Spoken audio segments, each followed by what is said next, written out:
Previously, Black is momentarily stunned after catching sight of Evelyn's scars. The shock fades quickly, and he tells her she is treating her wounds the wrong way. Without waiting for any response, he steps forward and begins tending to the injury himself. Evelyn tries to protest, but Black stays focused on cleaning and dressing the wound. The fact that she is undressed completely slips past him. She can only stay still and let him finish his work. Once the bandages sit properly, Evelyn instructs him to turn around. Black simply responds that he has already seen everything before, meaning there's nothing left for her to hide. As Evelyn puts her clothes back on, she states that things are different now. A brief silence settles between them. Then Black's curiosity shifts toward her scars. Evelyn wonders why he keeps asking questions, first about her daughter and now about this.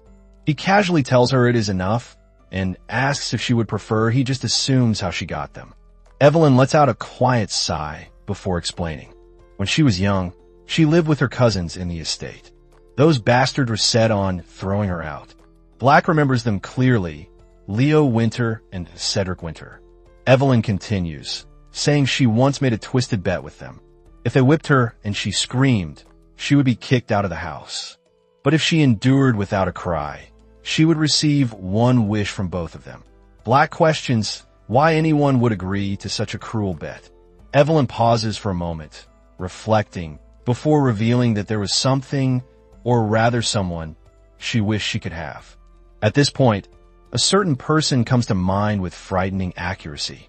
Outside the cave, the snowfall rages on. Black stands in the cold, trying to signal their location. He realizes rescue will not take long.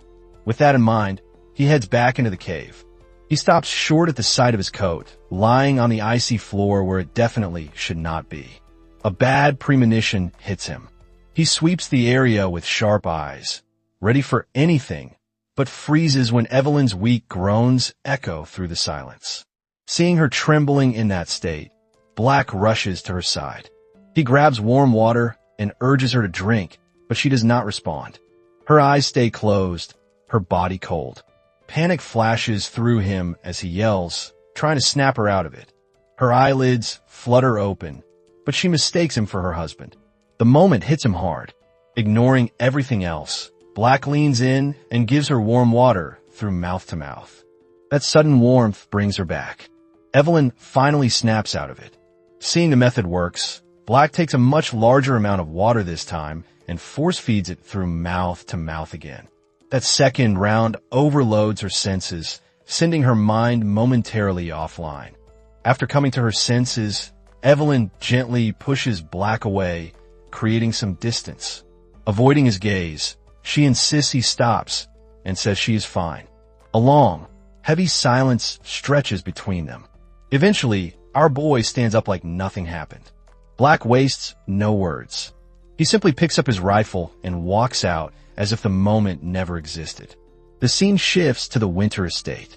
The Crown Prince steps out into the freezing cold while his friend tries to stop him. Black's right-hand man salutes the moment he spots the prince. Joshua doesn't waste time. With clear frustration, he notes it has been 2 days and there is still no news. Black's subordinate apologizes before reporting that the search is underway. It's just moving slowly because of the snowstorm. Joshua's friend tries to reassure him. Since Evelyn is with Black, she should be safe. Nothing should happen to her. But Joshua doesn't think so. Before his friend can ask him to explain, Oscar appears behind them. Oscar looks annoyed, warning the prince not to skip sleep again or he will get seriously upset. Joshua's friend is surprised to see him, but Black's right-hand man steps in, telling the prince not to worry about his health. He repeats that Evelyn is with the safest and most protective person in their country. He even adds that the prince's worries will never come true. Joshua asks what he means by that comment. Black's subordinate freezes for a moment, confused. Joshua doesn't push further. He simply turns and leaves. There is definitely something going on inside that little royal head of his. Black's subordinate just can't put a finger on it. Meanwhile, the prince's thoughts reveal the truth. He simply doesn't like the idea of Evelyn being with Black. Poor boy is overthinking himself into misery. The scene shifts back to Black. He notices the snow is finally dying down. Perhaps the search party will arrive the next day. With that in mind, he returns to the cave. He checks on Evelyn and sees she isn't doing well. Her fever is getting worse. Before he can think further, Evelyn suddenly yanks him close. Their faces end up just inches apart. Black quickly pulls back, demanding to know what game she is playing. Evelyn chuckles weakly and calls him fool. She warns that continuing like this might put him on Victor's bad side. Our boy just stares blankly at her. Evelyn doesn't finish her sentence before losing consciousness. Yep, our boy literally has his hands full. Time passes slowly. Evelyn sleeps peacefully for a while, until a soft cough slips out. She mutters Sherry's name under her breath. Black checks her again and notices the cave temperature has dropped too much. Realizing the danger, he makes a bold choice. Black takes off his shirt and lets Evelyn rest on his lap. It seems our boy intends to act as a human heater, using his own body warmth to stabilize her fever. Meanwhile, Evelyn occasionally opens her eyes and stares at him. Our boy keeps the usual stoic expression, unbothered. Evelyn thinks this is exactly why she called him a fool. Black is simply too clumsy for his own good. The next day arrives. The scene returns to Black and Evelyn inside the cave. Evelyn opens her eyes slowly and finds Black sleeping beside her. Her gaze softens as she reaches toward his face, but she freezes the moment the distant sound of hounds echoes through the forest. Black jolts awake instantly. Evelyn quickly pretends to be asleep again. Black glances at her, still resting on his arm. He watches her for a short moment, but senses nothing unusual. The story shifts back to the winter estate. The prince and the others rush outside the moment they hear about the successful rescue. Joshua stops in his tracks, finally breathing with relief when he sees Evelyn safe in Black's arms. Black is briefly taken aback by the prince's presence and greets him properly. However, both Joshua and Oscar focus only on Evelyn. Oscar immediately asks if she is injured and how serious it is. Black explains she suffered bruised ribs from the fall and a grazed bullet wound on her shoulder. Other than that, nothing else. Oscar lets out a relieved sigh and moves to take Evelyn, but the prince steps in front of him. Joshua thanks Black first, apologizes for the trouble, and gestures to carry Evelyn himself. Black simply stares at Joshua, expression unreadable, as if weighing his options. Then he walks past the prince, insisting he will take Evelyn inside the estate himself. Joshua is stunned.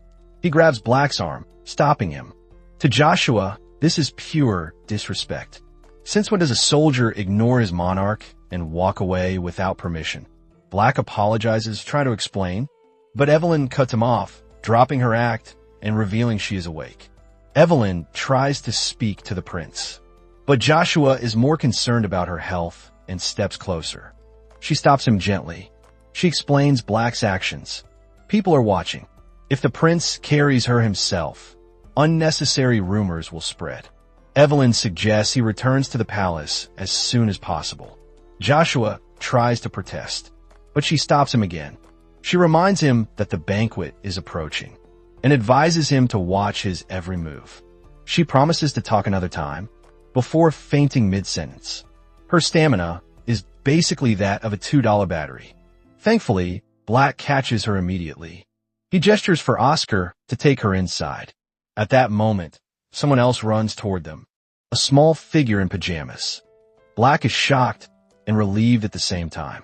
He reminds her of her promise, the one about explaining how she found a paper with the Red Hawk symbol at the market. Before she can answer, Joshua suddenly moves in front, shielding her. He completely misreads the situation. Even Sherry looks confused as he tells her to stay behind him and promises to keep her safe. Black can only stare at both of them before making a simple remark. The two of them seem close, almost alike. It is meant as a compliment, but the prince takes it the wrong way. Something is clearly wrong with him. Black apologizes again and follows it with a teasing remark aimed at Evelyn this time. That is the last straw. The prince grabs Black by the collar in anger. He He demands to know if Black has lost all sense of fear, just because he is backed by his uncle. He threatens that if Black dares speak another word about Evelyn, he will make him regret it. Black apologizes again for overstepping. Then, since things have already escalated, our boy decides to give the prince a final piece of advice. He leans close and whispers. Evelyn isn't fond of being pressured. She is picky to a dangerous degree. Joshua is done. He slaps Black across the face. His friend and attendant quickly step in to restrain him. Black keeps his composure, continues apologizing, and adds that his advice is well meant. Before leaving, he reminds the prince not to forget his place. On the way to the carriage, Joshua frantically demands an explanation. Black ignores him, but his inner thoughts reveal the truth. He compares Evelyn to a demon, who cares only for her own desires. A demon who shows the prey a glimpse of heaven, before dragging it to hell. What Black means is simple. If the prince falls for Evelyn's games, he may end up dead. A memory flashes. The moment he tried to save her in the past. It leaves a trace of irritation on his face. Black can only hope the prince doesn't repeat the same mistake he once made. Later in the winter estate, Sherry excitedly shows Evelyn a beautiful portrait she painted. Her mother praises her for the good work and decides to add a little bird herself. But Evelyn's art talent is tragic. So tragic that embarrassment hits immediately. She quickly blames her arm injury. Yet Oscar, watching from the side, bluntly calls out her terrible painting skills. A bump lands on his head right away. Ignoring Oscar's rant, Evelyn now tries to add a house to the painting. Someone please take the brush from her hand. At the same moment, someone walks into the room. He looks surprised that Evelyn isn't resting in bed. It is none other than Victor, smiling brightly while carrying a gift and delighted to see she is safe. Once seated, he presents his gift, a fox he hunted. Evelyn thanks him and asks if he wants it skinned. But Victor reminds her it is a gift and what to do with it is up to her. Turning his attention to Oscar, Victor looks pleasantly surprised. It has been a long time. Oscar acknowledges this, though he looks uneasy. Victor comments casually that he knows Oscar's relationship with Evelyn, but jokes that living with her like this might make people think he is her husband, or simply leeching off her. Then he mentions a name he can't quite remember, adding that Oscar must have long gotten that person out of his mind. Evelyn cuts in, explaining Oscar is only staying temporarily at her request. And as for the name Victor is pretending to recall, it is Oscar's fiancé from their youth. Evelyn remembers it clearly. Back then, everyone thought Oscar and his fiancé were perfect together. Evelyn herself looked forward to their future. But that was when Victor interfered. He made it seem as if his sole mission in life was to separate the two. He used his power and influence to push them apart, isolating Oscar's fiancé from him completely. In the end, the girl met a tragic fate. A harsh lesson about falling for someone powerful enough to crush a relationship. Oscar remembers the painful memory and corrects Victor. Her name was Angelica. He also warns him not to insult the deceased by pretending to forget her name. Victor's arrogance flares. He apologizes, then adds Angelica wasn't very pretty anyway, so no wonder he failed to remember her. Oscar has had enough and walks away.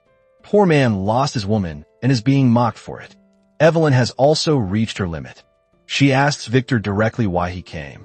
Victor shifts his tone. His brother wants to see her, and it seems urgent. An emergency meeting. He suggests they both head to the palace at once. He even admits he needs to borrow her carriage, urging her to leave quickly. On the way to the palace, Evelyn sits quietly in thought, wondering what could require such an urgent summons without warning. Victor finally breaks the silence, asking why she looks anxious. Evelyn replies that she isn't feeling well. Victor assumes it is her injury. She tenses when he moves closer, but he checks the wound anyway, telling her to hold still because he knows what he is doing.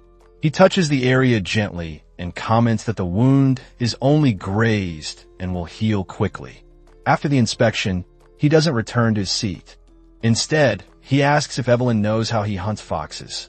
He explains his twisted method, injuring the fox enough to barely survive, letting it go, then following it as it limps back to its den, leading him straight to the cubs, all while his hounds track it without fail. He moves even closer, saying the entire process is fascinating to watch.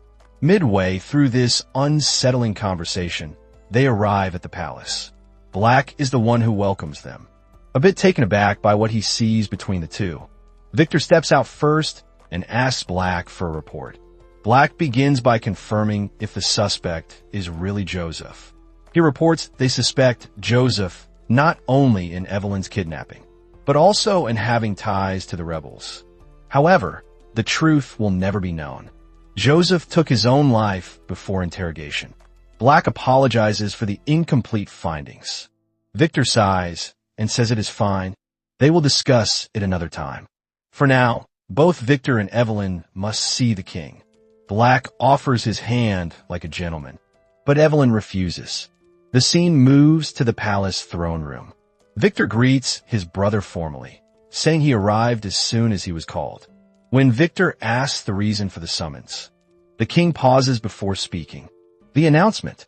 He intends to officially declare his heir at his upcoming birthday celebration. Everyone knows the heir is Joshua. Victor adopts a thoughtful look. If that is the case, they must convene a cabinet meeting beforehand, prepare for the Privy Council inspection, and secure parliamentary approval. The king agrees, and this leads to Evelyn. She isn't only the Duke of the Winter Estate, she is also president of the Privy Council. So the king orders her to accompany his son to church and retrieve the holy oil for the coronation. Evelyn is momentarily stunned. Victor shoots a sharp glare at her. It seems that responsibility should have fallen to him. Yet his brother hands it to Evelyn right in front of him. Evelyn doesn't explain the details, but she acknowledges the meaning behind the order. If the king personally entrusts her with this task, she is now one of the official candidates. With this understanding, Evelyn goes down on one knee and accepts the mission without hesitation. The next scene opens with Evelyn and the prince on their way to the church. The carriage sits in awkward silence, and Black travels with them like a quiet shadow. Evelyn's mind drifts back to the previous day. Victor questioned the king's choice to send his nephew to the church with Evelyn, wondering if the decision wasn't rushed. But the king stated it was something long considered. Victor then offered to escort the boy himself. The king raised an eyebrow and wondered if his brother suddenly developed itchy feet, reminding him to focus on his own duties. At that moment, Black stepped forward and asked for permission to escort the pair. Victor approved of the initiative and assured the king that Black's presence was as good as his own. After all, Black had already saved Evelyn once. The memory fades, but Evelyn remains deep in thought. Sending a potential heir to retrieve the anointing oil is no different from naming him the next successor. Joshua has been completely spaced out during the entire ride, so Evelyn gently pokes his cheek. Black continues observing from the side, silently taking in every detail. Joshua finally admits that his tired state comes from not sleeping well the previous night. Evelyn offers her shoulder for him to rest. Joshua tries to refuse, but Evelyn insists. With no other choice, the poor boy settles onto her shoulder. Black watches the entire exchange without missing a beat. It becomes clear that the prince didn't take the advice he was given. The carriage eventually arrives at the church. A priest greets them warmly after their long journey and explains that several rituals must be performed before the anointing oil can be presented. The group enters the church to begin the prayers. Evelyn stares blankly ahead, but Black quietly suggests she keep some distance from the prince, perhaps to avoid spoiling him. Evelyn immediately snaps back, reminding Black not to chat during prayer. Black is taken aback, never expecting her to believe in any god at all. The bell rings, announcing the start of the prayer session. The priest begins by offering thanks to the Holy Father before moving into the main ritual. During the quiet moment, Evelyn tells Black not to act so surprised about her faith and asks if he has ever prayed. Black answers that he has prayed before, though it was more like a vow than a prayer. A memory surfaces. A younger Black knees before a younger Evelyn. In that distant moment, Evelyn ordered him to swear he would belong to her alone. Back in the present, Black recognizes just how foolish he had been to accept such a vow. The service flows smoothly, and their conversation fades. Later that night, Evelyn takes a quiet stroll. She unexpectedly runs into Joshua, who looks even more exhausted than before. Concern flashes across her face as she demands to know what he is doing out so late and wonders if something is troubling him. Joshua finally speaks up. His father has already told him that his time is near, urging his son to prepare himself. Joshua admits that he feels pathetic for not being able to endure it and wonders if God feels the same way about him. Evelyn comforts him gently. She explains that his reaction is normal and that he is simply a young man who has just begun to accept a painful truth. After a quiet lecture filled with the church's teachings, she tries to assure him that what he feels is valid, though she admits she cannot fully ease his pain. Still, she offers herself as someone he can lean on. Joshua asks if her words are real, and before she can respond, he pulls her into an embrace. The sudden closeness catches her off guard, but she quickly understands. He is still a child standing before an uncertain future, unable to carry the weight alone. The embrace lingers for a long, quiet moment. As usual, Black stands off to the side, watching and observing everything, probably part of the job at this point. The embrace lasts much longer than expected. Joshua finally realizes his mistake and quickly apologizes for pressing against her injury. Panic rises on his face as he insists on calling a doctor, but Evelyn lets out a soft chuckle. Joshua grows confused, wondering why she is laughing. Evelyn explains that he has completely returned to his usual self. Joshua clears his throat and suggests they treat her wound properly, adding that she should not tease him any further.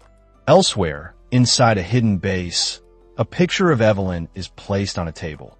Members of the Red Hawk Brotherhood gather around it, whispering plans. They have finally confirmed her exact location. After much debate, the rebels decide to make their move the very next day. Back at the church, the time arrives to present the sacred oil and anoint Joshua. Following the ancient doctrine, the priest instructs him to swear before God, promising to serve the people as a divine protector. His hands must be washed with holy water to symbolize the start of a benevolent rule. Joshua gives his vow with complete focus. The moment he moves to wash his hands, chaos erupts. The rebel army storms into the church. One soldier charges straight toward Joshua, shouting for revolution and the end of outdated customs. He never gets close. A single bullet drops him instantly. Evelyn stands firm, revolver still smoking, and commands the prince to head for safety. Another rebel leaps toward her from the blind spot, but Black appears behind him and sends the man to meet his maker without hesitation. Black turns to Evelyn, genuinely confused about how she managed to smuggle a gun into a sacred place. Evelyn snaps back, reminding him that this is not the moment for pointless questions. Black shrugs it off, adding that her behavior is no surprise. Stepping ahead of them, Black grabs a fallen soldier's weapon. He quickly counts the enemies remaining. With lightning precision, Black moves in. In the span of a heartbeat, more than half the rebels collapse at his feet. He senses one approaching from behind, ready to strike. Before he reacts, the rebel falls with a hole through his skull. Evelyn fired the shot. Black is annoyed by her interference and reminds her that some rebels need to be kept alive for questioning. Evelyn argues back and urges him to look forward, unaware of another attacker behind them. Black deals with the man easily. He demands she leave, insisting she is slowing him down. Evelyn refuses, declaring she has her own duty to fulfill. A crossbowman takes advantage of Black's distraction. Another shot rings out. The crossbowman crumples. Evelyn saves him yet again. She remarks that saving his life means he now owes her. Black is ready to fire back with a comeback, but something catches his eye. Another attacker rushes toward Evelyn. Black reacts instantly, knocking Evelyn aside and grabbing the rebel by the throat. The rebel stabs him with a dagger and chuckles darkly, but Black breaks his neck without hesitation. Evelyn hurries over, worry visible. Black brushes her concern away with irritation, reminding her that this is exactly why he told her to leave. Mid-sentence, dizziness hits him like a wave. Evelyn moves closer, demanding to know what's wrong. Her eyes fall to the dagger on the floor. The dagger was poisoned. Black collapses, breathing unstable and shallow. Evelyn panics and tries to help him. Black's vision blurs. His mind begins to drift. He sees that old memory again, a younger Evelyn in him. That day when she demanded that he swear himself to her. He had been confused back then. He was her servant, so basically she already owned him. But Evelyn rejected that notion, claiming spoken loyalty could be broken. She demanded a vow before God, a vow that his body and soul belonged to her alone, a vow tying him entirely to her. In the present, the poison haze forces the memory to replay again and again. Black stares at Evelyn, fully aware that this was the moment he swore himself to the villainess. Back then, she promised something in return. She vowed to protect him from everything. Now, the poison twists his thoughts, blurring loyalty and instinct. His mind is slipping, and his body moves against his will. The scene closes with Black trapped between past loyalty, poison-induced confusion, and the villainess standing before him. I guess this is the point in the story where something terrifying is going to happen. Black is carried out on a stretcher, and Evelyn follows closely behind. Her attention is locked on him, so focused that the prince's worried gaze goes completely unnoticed. Poor guy only wants to check if she is fine, but ends up getting ignored like background furniture. Later, after Black's treatment, a sister from the church reports to Evelyn that the procedure is successful. No complications, nothing life-threatening. All that's left is simple monitoring.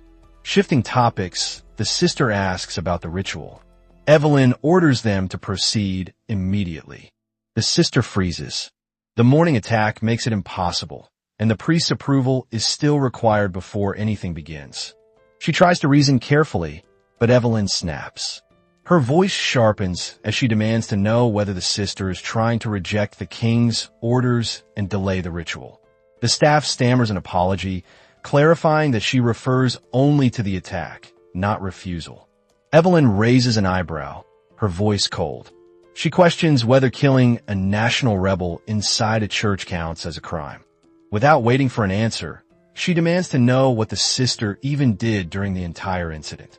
The warning drops like a guillotine. If any of this reaches the king, the church might be charged with treason. The meaning is very clear. Shut up and carry out the ritual.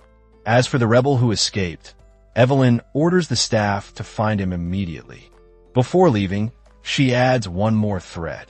If even a minor issue gets in the way of fulfilling the king's command, everyone involved will face consequences.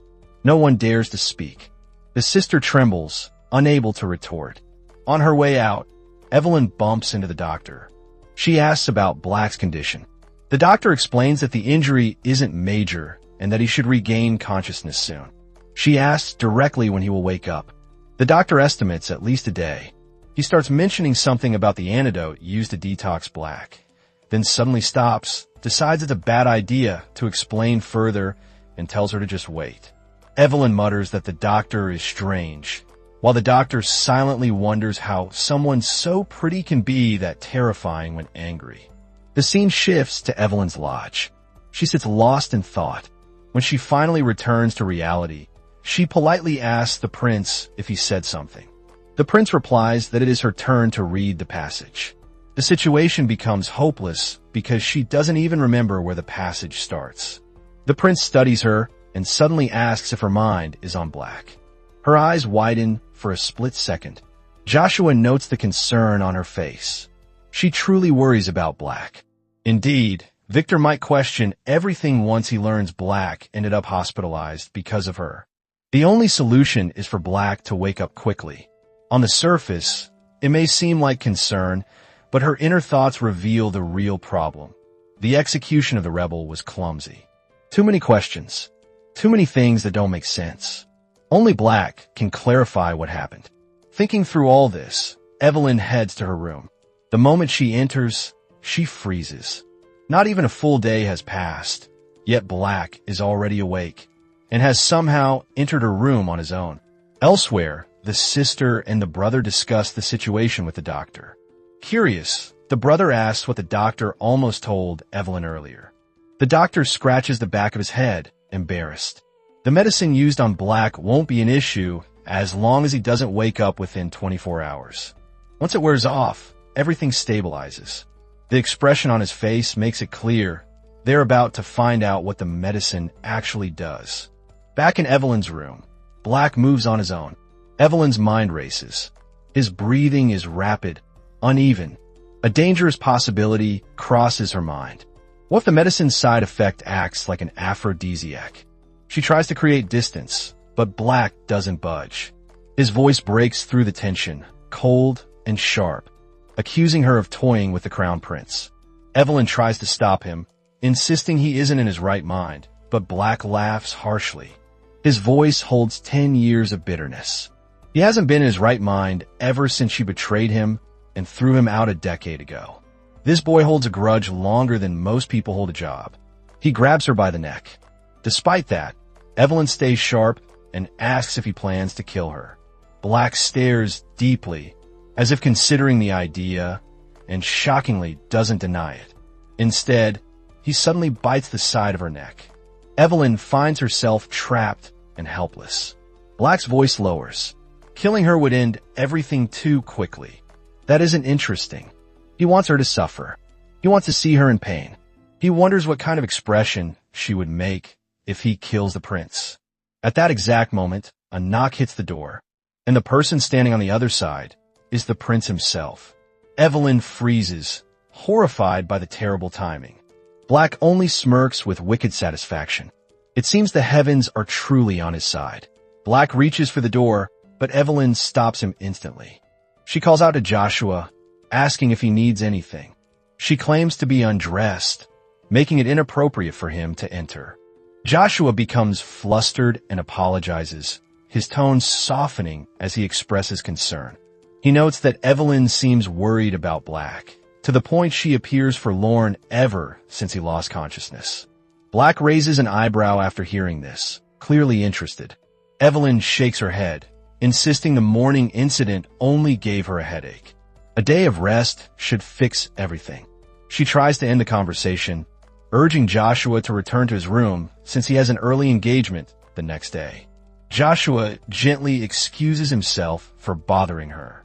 Black lets out a teasing remark, saying the poor kid sounds like he is about to cry. He wonders if Evelyn doesn't plan on comforting him. Evelyn wants nothing to do with whatever Black is plotting. She tells him to return to his room before anything happens. That one statement sparks a wicked idea in Black's head. He leans closer, demanding to know if this is what she means. Before she can snap again, another knock hits the door. Joshua hasn't left after all. He explains he heard another voice inside the room. Evelyn goes still, shocked that he's still outside. Black comments dryly about Joshua's persistence. As Black reaches for the door again, Evelyn stops him once more.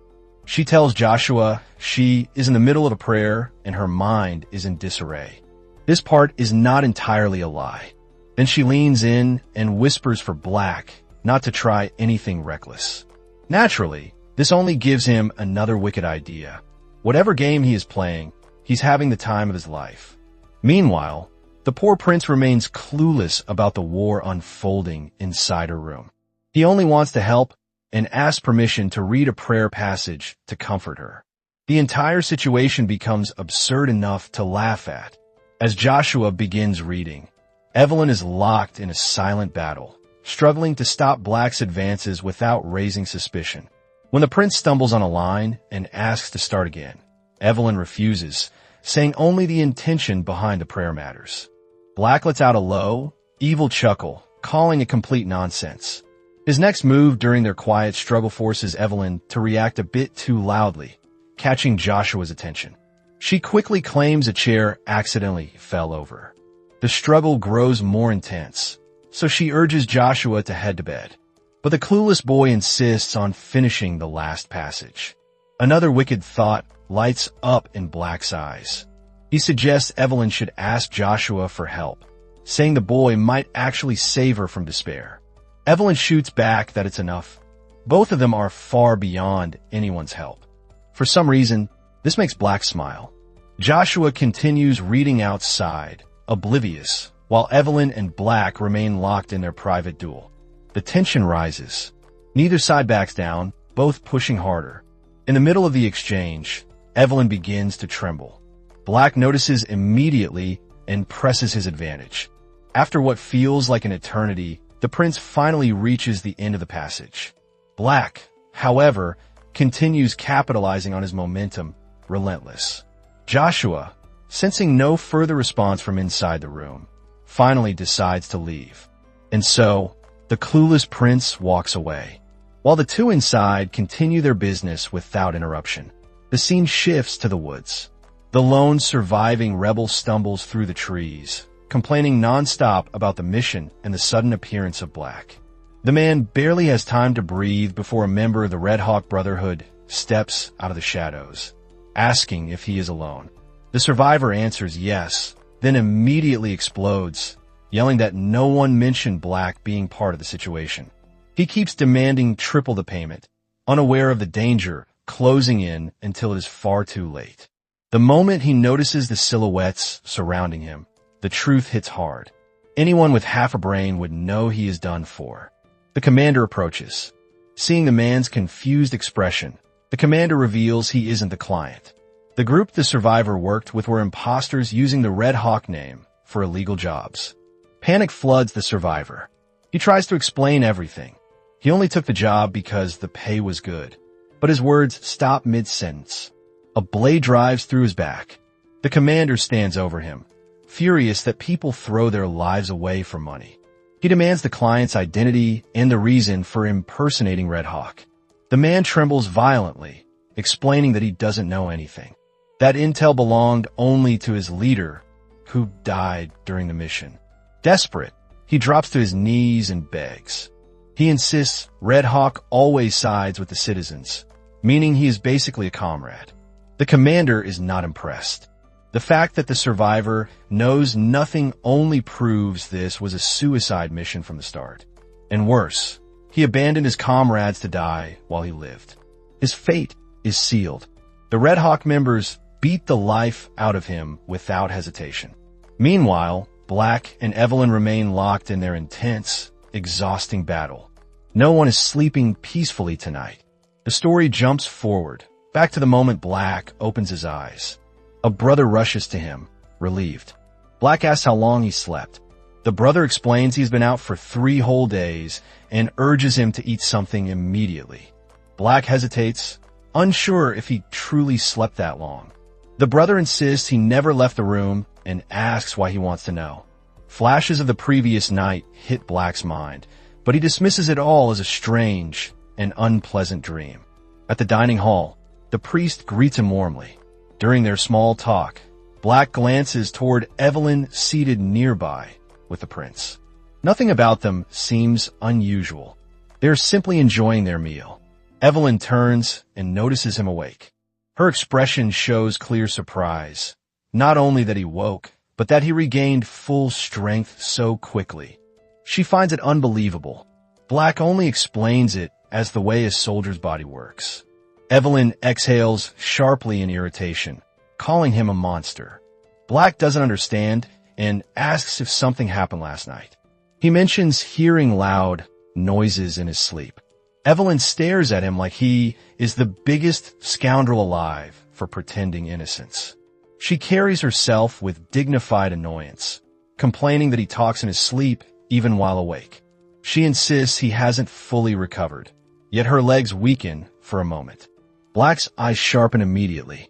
He notices something the others miss. Joshua stands to help her, but Black's attention is fixed entirely on the bite mark on her neck. The moment Joshua casually mentions Evelyn overexerting herself the previous night, everything begins fitting together in Black's mind. He shoots to his feet so quickly that his food spills across the table. Then he strides toward Evelyn, suspicion swirling in his gaze. Every sister in the room freezes. I bet some will love trading places with Evelyn. Black stops in front of Evelyn, expression dark and serious. He demands an explanation for the marks on her neck. Evelyn snaps with clear annoyance. Her hand flies out, landing a clean slap across Black's face for daring to lay hands on her. She starts berating him, wondering aloud if he has lost his mind after sleeping for days. One of the brothers steps forward to calm the situation. Black wears a wronged expression while the brother explains that Black has only just woken up and might not be fully aware of himself. After venting enough, Evelyn decides to leave, ordering the carriage to be prepared immediately. Poor Black only wanted to confirm his suspicion, but got slapped instead. The scene shifts to the carriage. Silence fills the air from the moment they leave the church. Black finally breaks it, apologizing for his earlier rude behavior. He believes the lingering effects of his medication caused it. Evelyn takes the chance to complain, pointing out that Black slept through the entire church visit and failed to uphold his duties. Black knows she is somewhat correct, so he stays quiet. Still, he notices her irritation. When she warns him not to disturb her during her sleep, Black silently accepts the order. Soon, Evelyn drifts off. Her head keeps bumping against the carriage window again and again. Black sees it, but is forced to remain still. Thankfully, the prince steps in. Joshua gently shifts her, so she rests on his shoulder. He also explains that Evelyn's marks came from bug bites after staying up all night praying, which explains her exhaustion. Black raises an eyebrow at this, but chooses not to question it. The prince then uses the moment to thank Black for saving him. Black simply replies that he only performed his duty and needs no thanks. Thinking further, Joshua expresses something important. He warns Black never to act rude toward Evelyn again, like at the church dining hall. If it happens a second time, he won't let it slide. His words aren't spoken as a future king, but as a straightforward message exchanged between men. Black stares at him briefly before giving a small nod. Well, there's no saving this one. The scene shifts to the capital. Victor stands waiting to welcome Black and the group. Black salutes his superior, while Victor informs Evelyn that her duties were handled during her absence. Evelyn's eyes drift to the soldiers nearby. Confusion rises, wondering what is happening. Victor notices and explains that a rumor has been circulating, then asks if anything bad occurred. Sensing danger behind the question, Evelyn calmly states that the ritual was completed successfully and that the holy oil for Joshua's coronation is in their possession. Victor hopes so. He isn't one to create a fuss, but he must still give explanations to the council members. Even so, he chooses to believe her, trusting her ability to handle anything coming her way. Evelyn affirms this without hesitation. Victor seems impressed by her control and composure. He then reveals that he arranged a guest room for her inside the palace. Evelyn is caught off guard and explains that matters await her at her estate, but Victor reminds her that he is simply carrying out his brother's orders. Calmly, he notes that the king's birthday is near and preparations require her help. Staying in the palace will prevent stress from making constant trips. With that, he orders a servant to lead her to the arranged room and hopes they can speak at another time. The scene transitions smoothly into her new room. Inside, Evelyn immediately rejects help from the palace maids. The maids freeze in confusion since their orders require them to stay close and serve her. She tells them she won't repeat herself a second time. Left with no choice, the maids leave. Evelyn steps onto the balcony. Her thoughts churn. This arrangement feels like an attempt to confine her so tightly that she can't even visit her estate. She is practically imprisoned, but there's no time to dwell on it. She begins drafting the guest list for the upcoming celebration. While doing so, she adds names of suitable young ladies who could become Joshua's future fiancée. A gentle breeze passes through the balcony, sending several papers scattering across the floor. She bends to gather them, just as someone approaches. Black appears, asking if she truly drove out the palace maids. Helping her collect the papers, he sighs, noting that the poor maids were simply following orders, and Evelyn ended up scaring them away. At this point, his sudden appearances barely surprise her anymore. He has a habit of showing up unannounced. Closing the balcony door behind him, Black explains that this situation only arose because she chased the maids out, and now no other maid is willing to serve her. Evelyn raises an eyebrow, doubtful he is even fit to help. Black assures her there's no need for concern. Then, far too casually, he reveals that he is currently staying in the room right next to hers. Evelyn suddenly feels a wave of exhaustion wash over her. Fed up, Evelyn stands abruptly, feeling that Black's casual comment sounds like an insult, and she refuses to take it. While venting, she accidentally steps on her dress and falls to the floor. Black steps forward to help her, but she refuses, and in the process, she knocks over a vase, causing yet another accident. Feeling helpless, Black tells her not to move before she creates an even bigger mess. He adds that she is overreacting since he was merely joking about staying in the next room. He wonders how she couldn't understand that such a thing is impossible in the first place. Evelyn sneers, saying she'd rather be confined to an asylum than share a joke with him. Ignoring her remark, Black offers her shoe, but she can't manage anything whenever he is around, so he ends up helping her put on her own shoe. Meanwhile, Evelyn stares at him for a moment. Her mind drifts back to their previous battle at the church, a memory that embarrasses and flusters her at the same time. Black doesn't fail to notice her sudden reaction. A maid enters and invites them to a meal.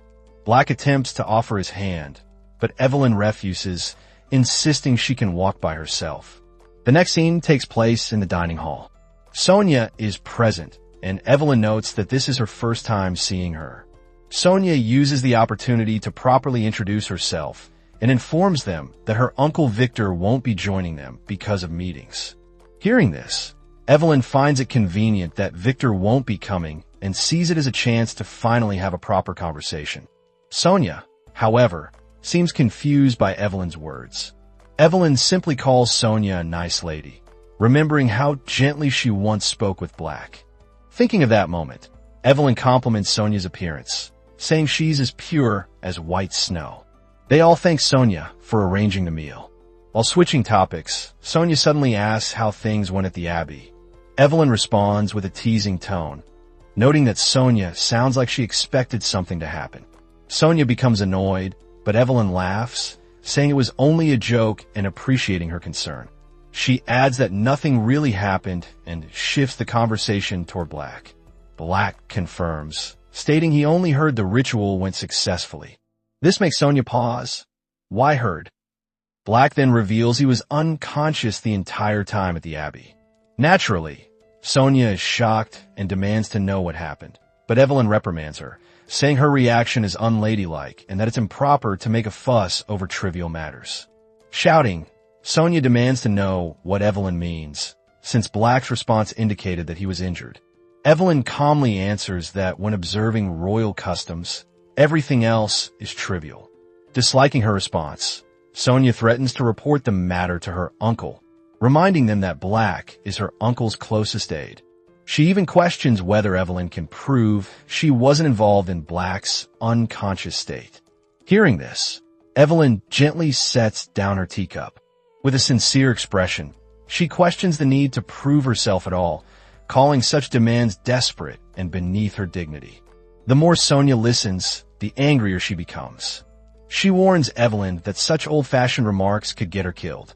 Evelyn sarcastically asks whether Sonia intends to kill her.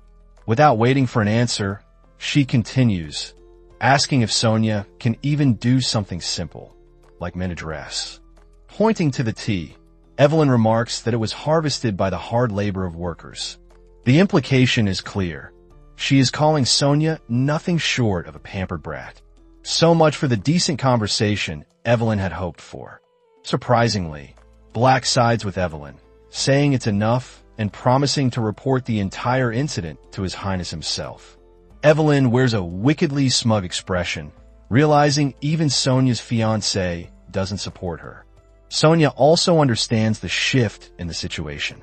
Not one to avoid escalation, Evelyn wonders aloud if Black is joking, since reporting to Victor could cause her trouble. But Black simply says he is doing his duty. They stare at each other, and Black accuses Evelyn of acting uncharacteristically. Before things get worse, Joshua steps in, announcing his departure and inviting Evelyn for a private conversation. As they leave, Sonia frantically asks Black what happened. Meanwhile, Black just stares at the prince, who stares back, neither showing any expression. The scene shifts to the prince's study. Predictably, Evelyn tells the prince she might face trouble. The incident was supposed to stay hidden until the meeting, but she's concerned about Black's next actions. The prince wonders if she's overthinking it. Black isn't someone who goes back on his word. Evelyn replies that nothing is ever certain, especially when it comes to understanding Black's intentions.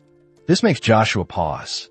He suddenly remarks that Evelyn seems to have some kind of history with Black. Evelyn looks shocked, but denies knowing anything and denies having concerns about him. Joshua presses her, but she sticks to her story. Fortunately, Joshua doesn't find her suspicious. He thinks it's only natural to be wary of Black, since he belongs to the rival faction. Next, Joshua is surprised to learn that Evelyn is organizing the guest list and even preparing to meet his future wife. Evelyn has already taken the initiative to select households with great influence to strengthen Joshua's authority when he ascends to the throne. She's completely absorbed in the task of finding a suitable match for him. While discussing his future wife, Joshua starts giving requirements. He begins by saying he wants her to be blonde. Evelyn nods and asks for more details so she can narrow the candidates. He says she must be a good chess player. Evelyn notes his taste and asks if he prefers a specific age. He replies that he doesn't care about age, but his next statement makes it obvious who he's been describing the entire time.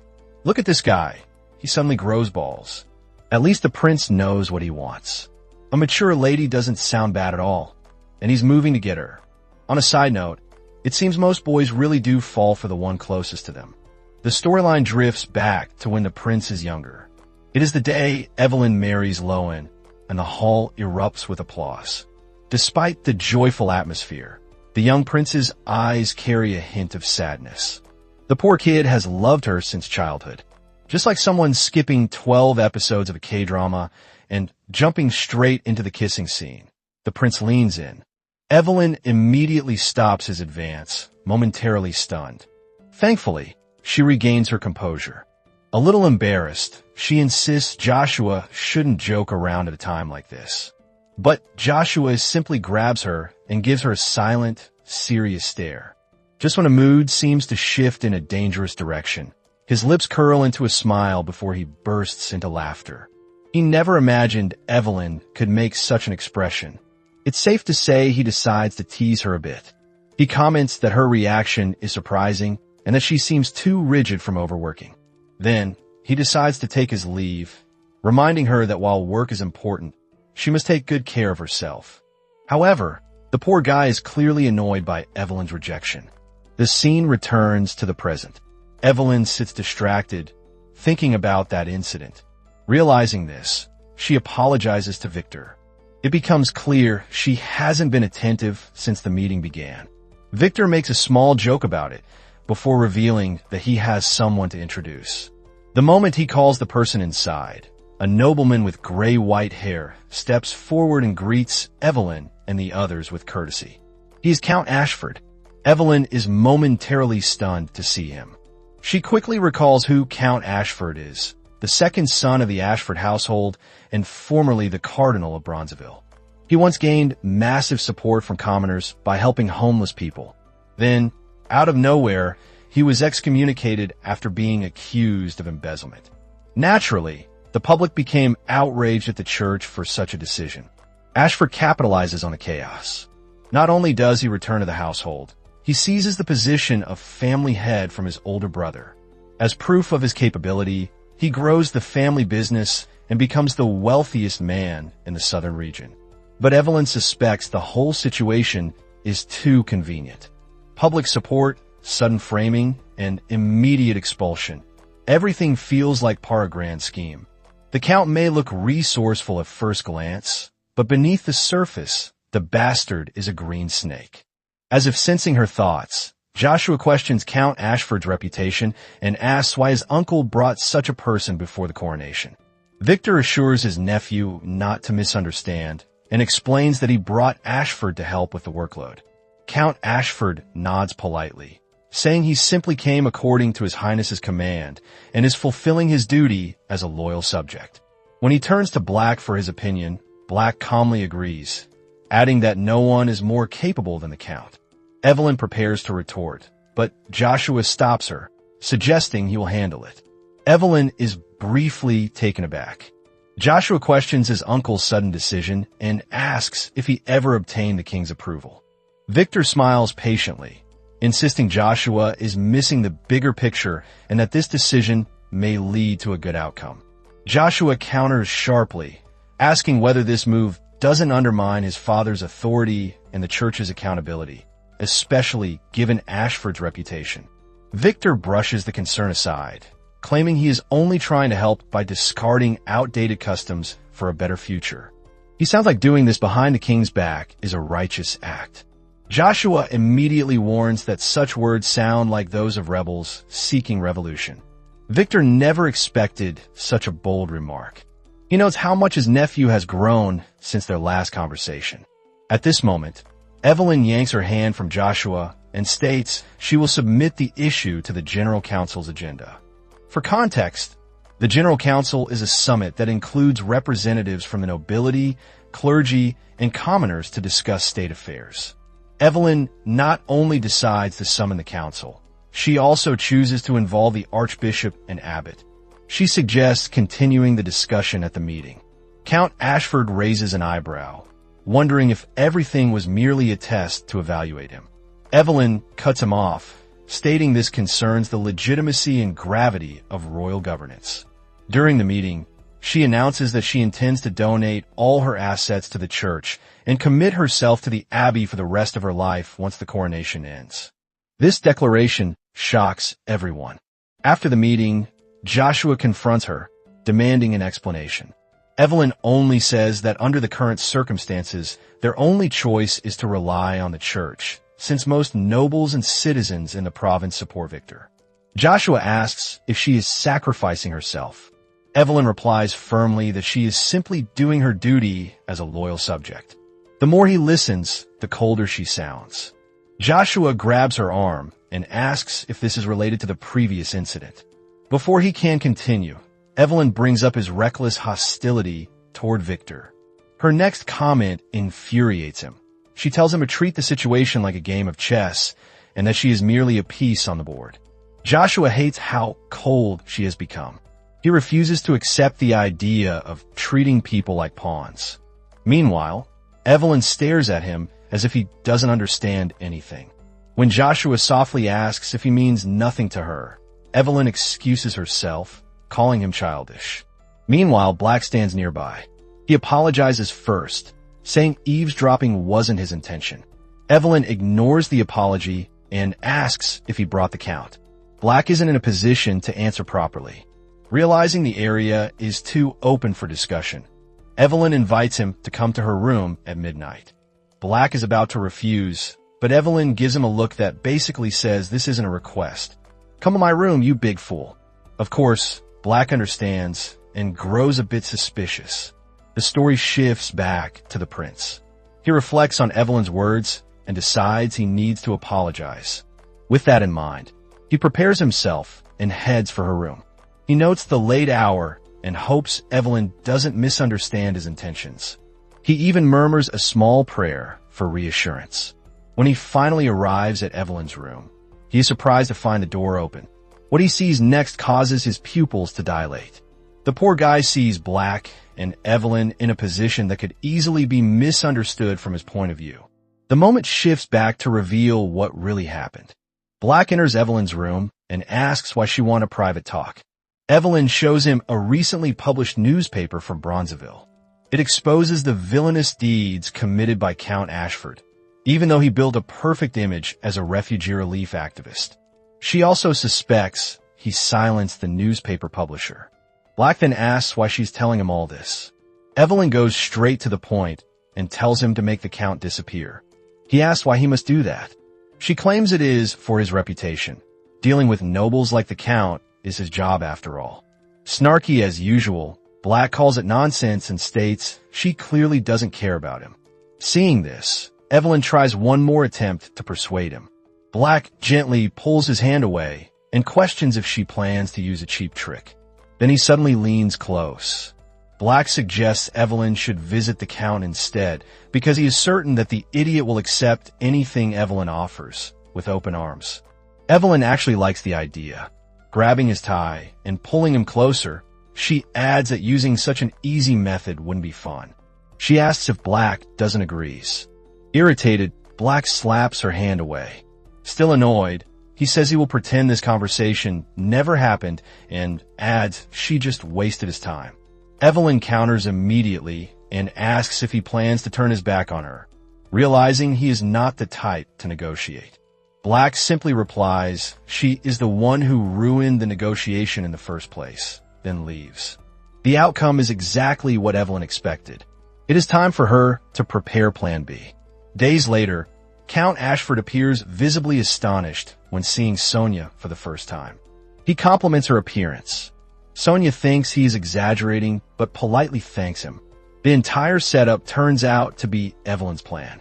She appears with a charming smile, claiming she has organized the meeting as an apology for her previous rude behavior. The Count politely says he doesn't mind. Disputes often happen during meetings. Evelyn is impressed, but notes it is a bit sad that the Count is still a bachelor at his age. Hearing that, Sonia asks if Evelyn has a particular reason for calling her. Evelyn sets down her teacup. After a calm breath, she drops a bomb. She believes Sonia and the Count would make a perfect match. Elsewhere, metal clashes echo across the training ground. The prince's closest friend admits defeat. Joshua and his friend were sparring, but Joshua apologizes, claiming he hasn't been himself and got distracted. That distraction nearly cost his friend his head. After some light joking, the friend notes Joshua is already skilled, but something felt different about the way he wielded the sword today. When he asks what happened, Joshua stares at his sword for a moment, then chooses to say nothing. At that moment, Black arrives with his right-hand man. He apologizes for interrupting their training and reports that Victor wants the training ground cleared. He offers to move the prince elsewhere. Joshua snaps back, demanding to know when a military officer gained authority over him. Black shakes his head and explains he is only following orders. Nothing is personal. Joshua pauses and briefly reflects on his outburst. Then he decides to ask Black something, wanting an honest answer. When Black asks what he means, Joshua bluntly asks if he's in love with Evelyn. Before Black can respond, the scene returns to the dining hall. Sonia jumps up, yelling at Evelyn and demanding what she was thinking. She says she loves someone else, leaving the Count speechless. Evelyn calls Sonia naive for feeling that way, but Sonia insists she already has her uncle's approval. The Count grows awkward as Evelyn explains the uncle's intent. Marrying Sonia to Black is a move to gain public attention. A better match would be someone like the Count. Sonia refuses the idea, claiming she only has eyes for Black. Evelyn fires back with a deadly question. Does Black even love Sonia? Sonia trembles for a moment, but insists he will eventually love her. Evelyn's tone turns mocking. Black is a soldier, so him loving her could simply be him following orders or performing a basic drill. In simple words, Evelyn tells Sonia she has no chance. Of course, Sonia grows furious. She accuses Evelyn of being jealous and even vows to make Black happy. Evelyn then drops 2 nukes. First, if Sonia is so confident, she wouldn't be this anxious while speaking. Second, her flustered reaction means one thing, fear. And Evelyn is certain she knows the source of that fear. Tension peaks in the dining hall. The scene cuts sharply back to the training ground. Black rejects Joshua's question the moment he hears it. The prince demands to know what he isn't understanding. Stepping closer, he points out Black's impure gaze and suspicious behavior, especially his idiotic idea of protecting a political enemy. Coldly, he asks what Black was doing in Evelyn's room the previous night. Black then asks if the prince truly wants the honest answer. Back to the dining hall. Sonia snaps again and calls Evelyn a pathetic woman. She claims Evelyn has no right and knows nothing about love. Seeing Sonia crumble, Evelyn drops another truth bomb. Sonia has no right either. She is nothing more than a chess piece on someone's board, without choice or control. Worse, she's being played without realizing it. Evelyn urges her to accept the match suggestion. She might even escape her uncle's control. Meanwhile, Black's response surprises Joshua. He asks why the prince didn't knock on Evelyn's door the previous night. Maybe she would have let in an insignificant, sleepless simp prince. Perhaps a medieval-era roast with premium seasoning. After that, Black decides to walk away first. Back in the dining hall, Sonia is getting roasted just as fiercely. Rage finally bursts. She grabs her teacup. At the same moment, Black receives a sword toss to him. He barely understands what's happening when Joshua throws him his gloves next. Meanwhile, Evelyn is suddenly drenched in tea, standing frozen for a moment. Sonia, completely fed up, forgets her status as a noble lady and unleashes a stream of curses. On the other side, Black now faces his own disaster. The prince has just challenged him to a duel. Later, Count Ashford rushes in with urgency, interrupting Victor's meeting. Seeing the man breathless, Victor asks what happened. The Count insists he must head to the dining hall immediately. Victor pauses for a moment after hearing it concerns his niece and Evelyn. Regardless, the fool needs to hurry. The scene shifts to the training ground, where the prince officially declares the start of the duel. Black's right-hand man and Joshua's friend act as witnesses. Black steps forward, accepting everything without hesitation. According to duel custom, if one party dies, the other is not held responsible. Seeing how far this has escalated, Joshua's friend urges Black's right-hand man to intervene. The man sighs, stating it is already too late. Both parties agreed to the terms. When Joshua's friend tries to argue, Howard urges him to take a good look at Black. With the way Black stands now, anyone who interferes may not leave alive. Meanwhile, Sonia remains at Evelyn's mercy. Even so, she stays defiant and calls Evelyn a devil, swearing that her uncle Victor won't let this pass. Evelyn responds with a slap. While raising her hand for another, she asks if the girl is truly foolish enough not to understand the trouble she is in. Sonia bursts into tears and calls her an emotionless witch, wishing she would rot in hell. Another slap lands across her face. With Sonia trembling, Evelyn mocks her for breaking down from such trivial pain. If she believes love is about overcoming hardship, why is she crying? Poor girl is getting lectured and humiliated at once. Sonia fires back, claiming Evelyn has never cried for anyone. Explaining love to her is like teaching a heartless beast about emotions. Evelyn freezes for a brief moment, reflecting on the words. When Sonia calls her pathetic again, Evelyn suddenly bursts into laughter. Indeed, Sonia's current expression belongs to a woman deeply in love. How unseemly, Evelyn mutters. The scene returns to Black and the prince. Both warriors clash evenly. The prince notes their equal footing and wonders whether he should feel proud or concerned. Howard offers his assessment. The duel has only begun. Joshua's friend wonders if this means Black will end the duel soon, but Howard shakes his head. At this rate, both men will fight until the end. Mid-battle, Joshua senses Black's incoming strike and barely parries it in time.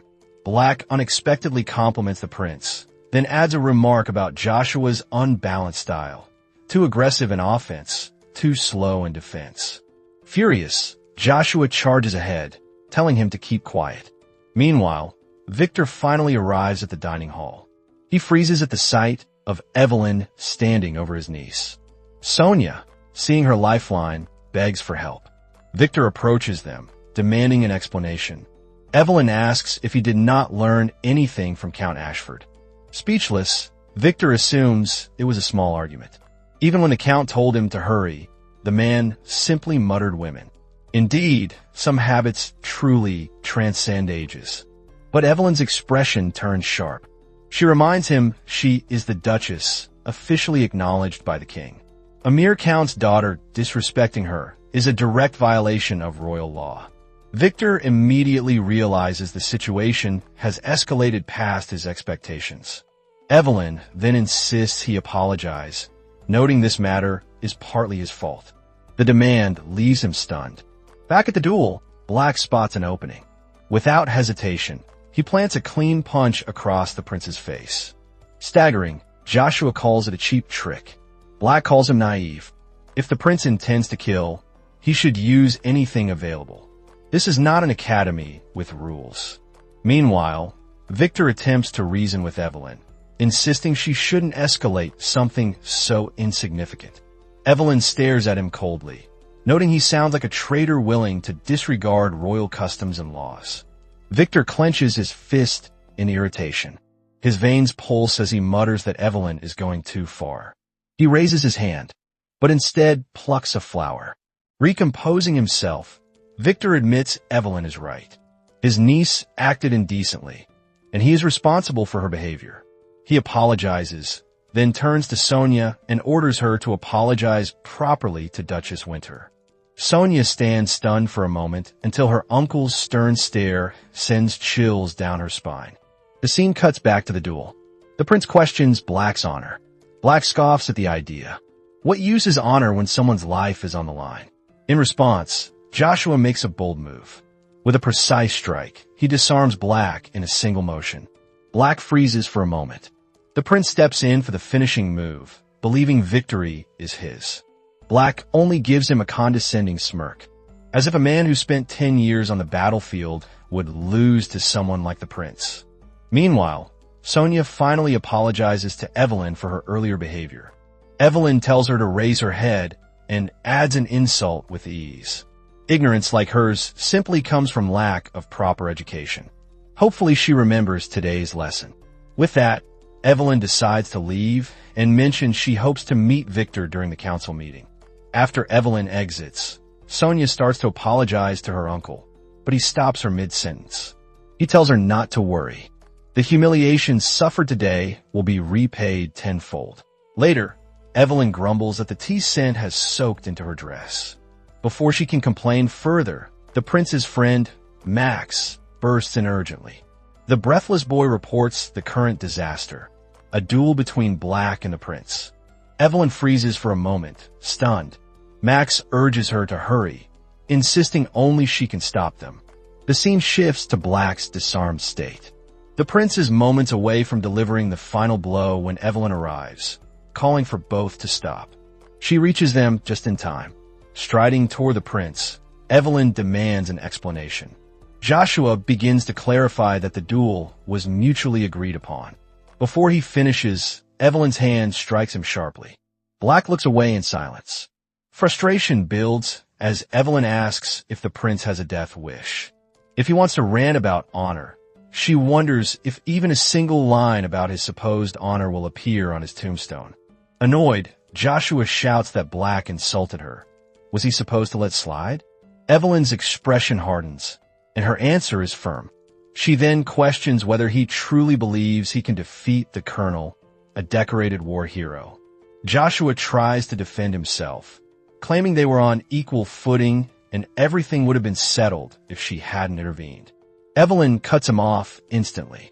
She lays out the consequences. Rumors of a prince dueling the colonel. The church labeling such behavior as barbaric, the possibility of questioning his qualifications to be king, and even losing the church's support. Joshua finally grasps the gravity of the situation, realizing anger clouded his judgment. Evelyn adds that with such a ridiculous setup, victory would have automatically gone to his uncle. Joshua chooses to leave, apologizing and promising to reflect on his actions. Still, he reminds Evelyn that she has no right to rebuke him since he also has his own feelings. Max follows him out, leaving Black and Evelyn alone on the training grounds. Black speaks first, admitting concern that he may be interfering with Evelyn's relationship with the prince. Evelyn views it differently. She believes Black provoked the prince, but something doesn't add up.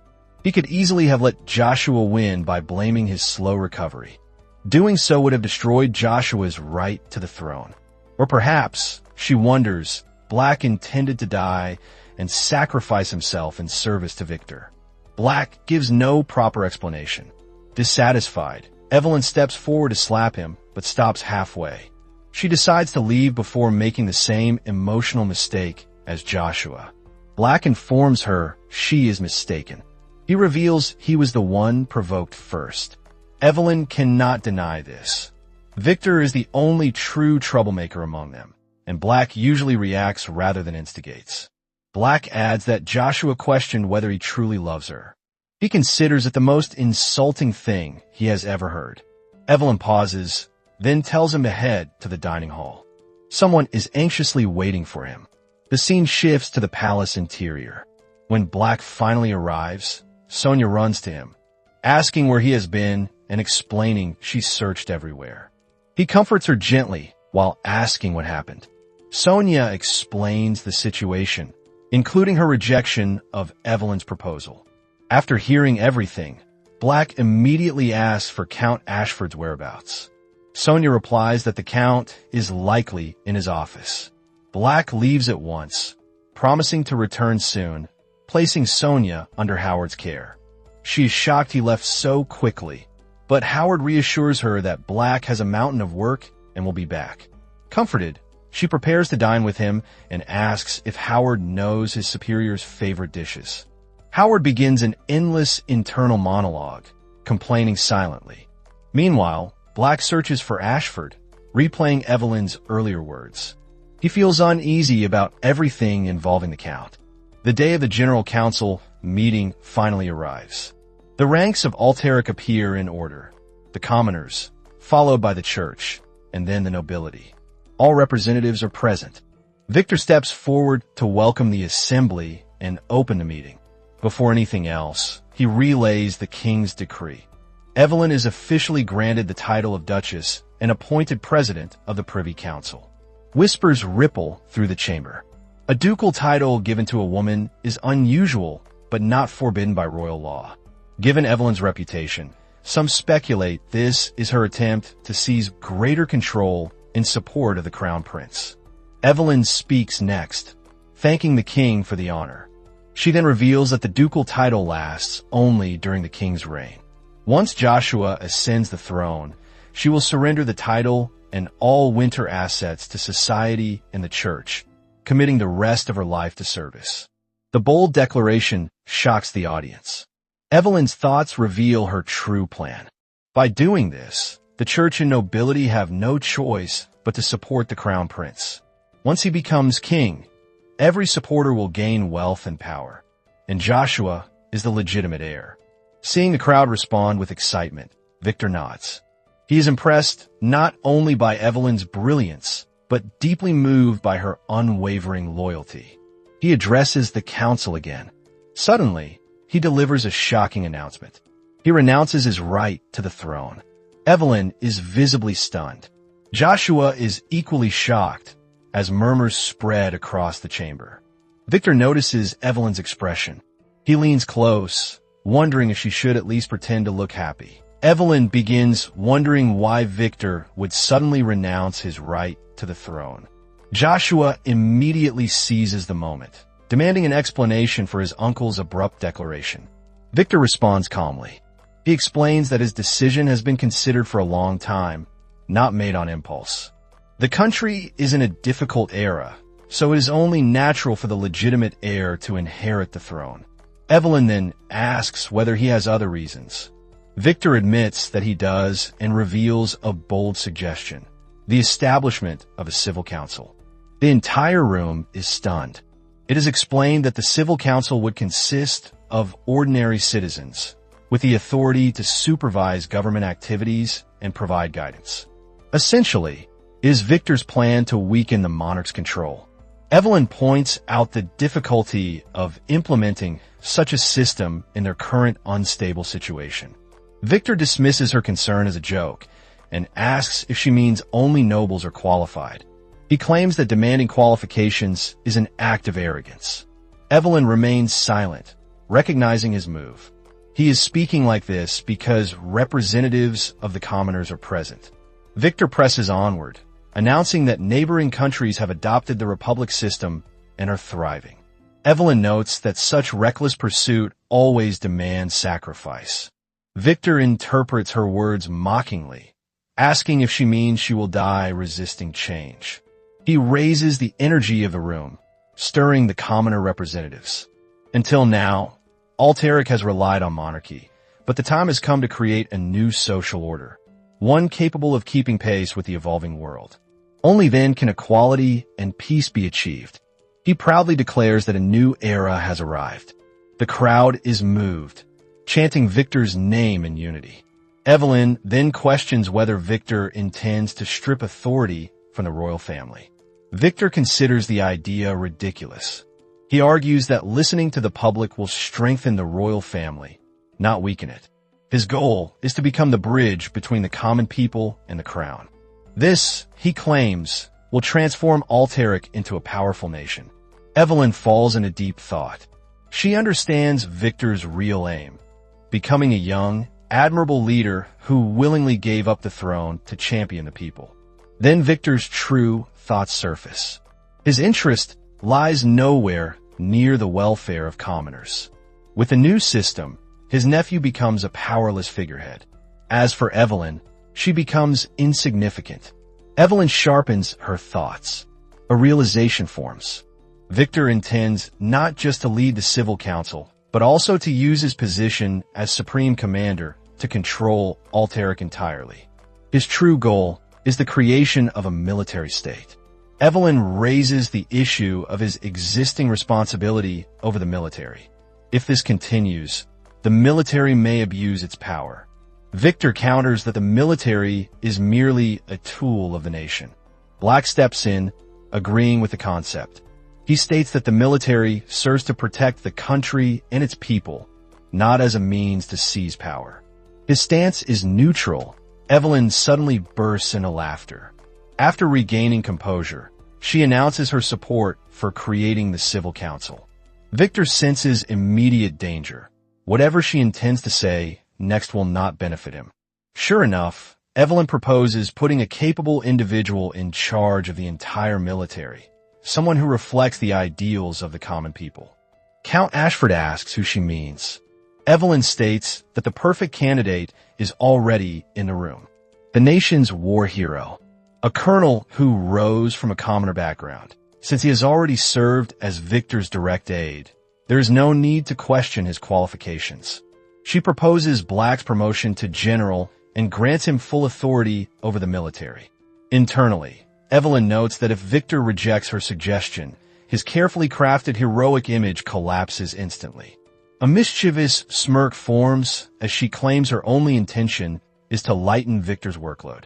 The scenario now shifts. Even if Victor retains some authority, Black becomes the true power behind the military. What was supposed to be Victor's triumphant moment collapses as Evelyn flips the script entirely. After the meeting ends, Victor approaches Count Ashford and Black, suggesting they all drink together later.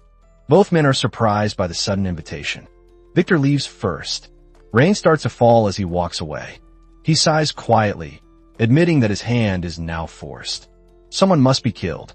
The scene shifts back to Evelyn. She calculates that her actions during the council meeting have bought her limited time before the king's banquet. She tries to sleep, but loud thunder prevents it. Eventually, she rises to check the window. When she pulls the curtain aside, Black stands on the balcony, soaked. She calls him a fool, wondering if he has lost his mind. Black ignores her irritation and asks whether she truly understands what she did at the meeting. From his swaying steps, it is clear he is drunk. She insists there is no need to thank her for the promotion. Then his next words freeze her. He has much more to say, but all he can manage is a warning. Run away. Evelyn slaps Black's hand away, demanding to know what game he is playing and whether he wants her to withdraw. Her voice rises with curses as she berates him, but Black stays firm and warns that her life is in danger.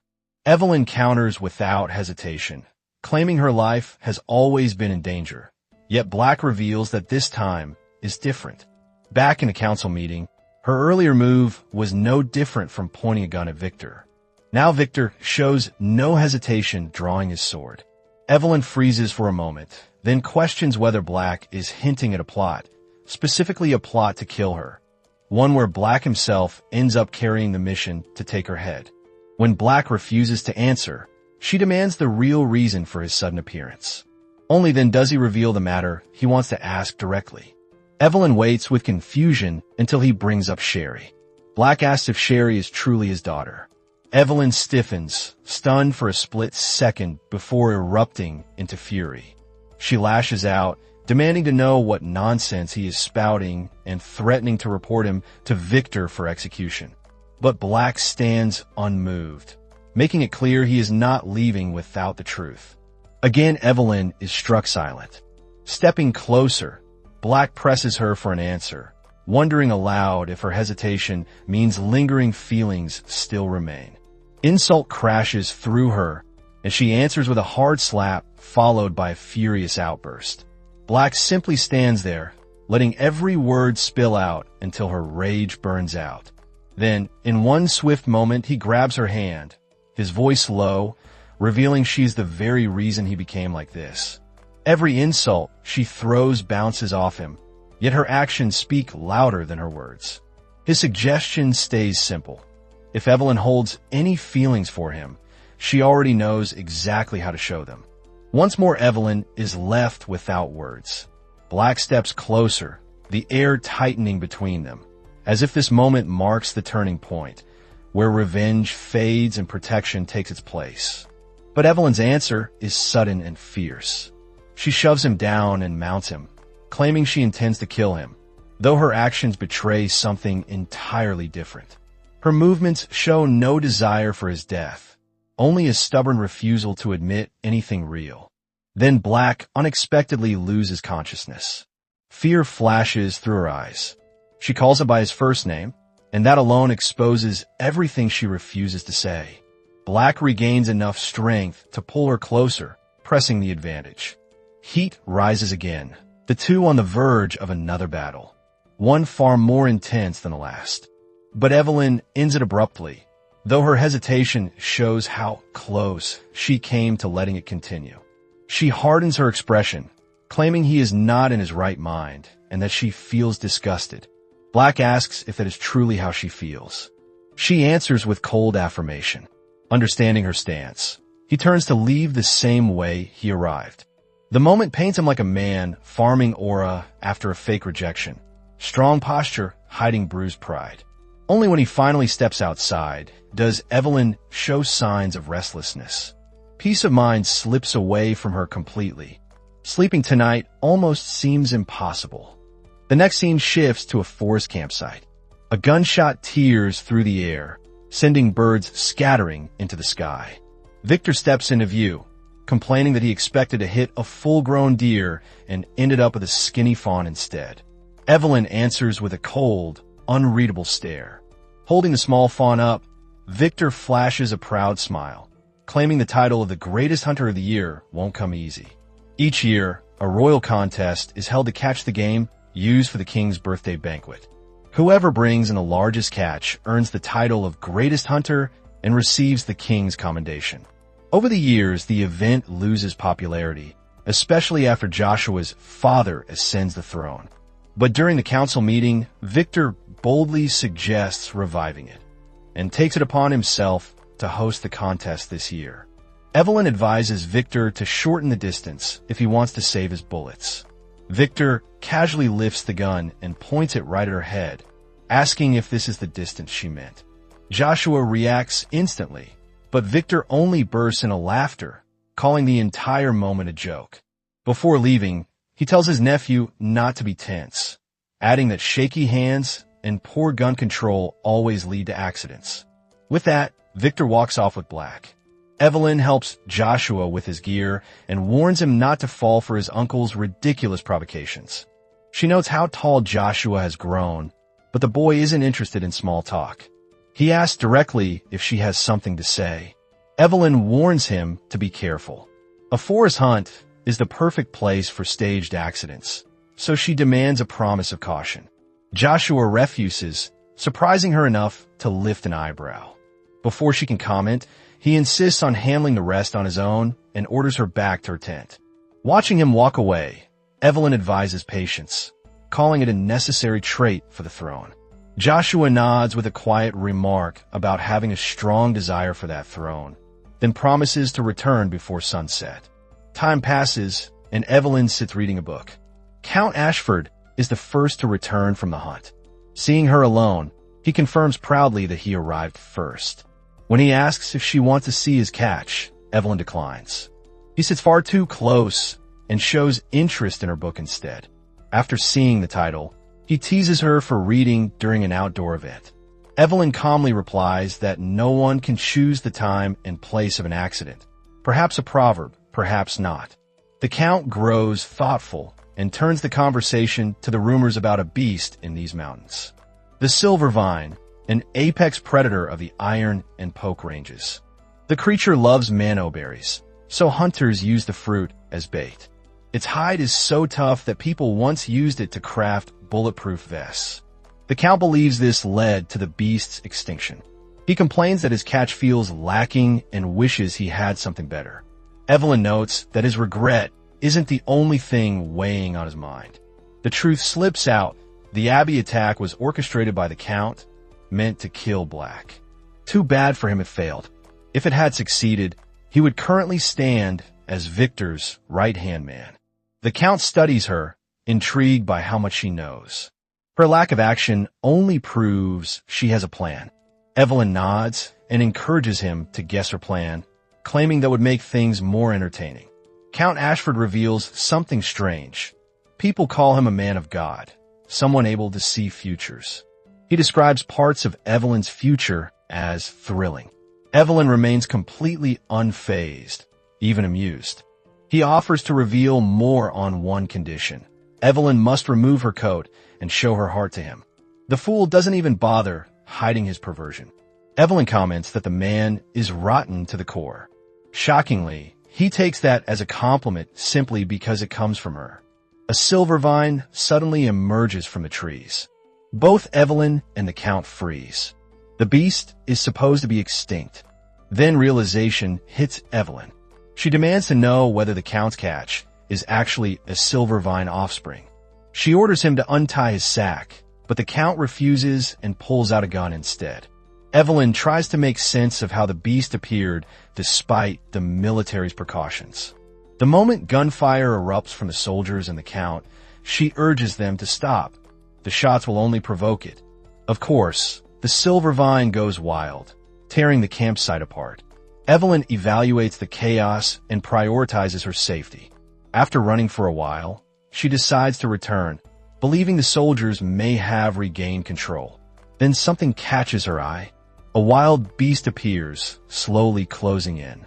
Her body trembles as she remembers she has no weapon. The creature lunges.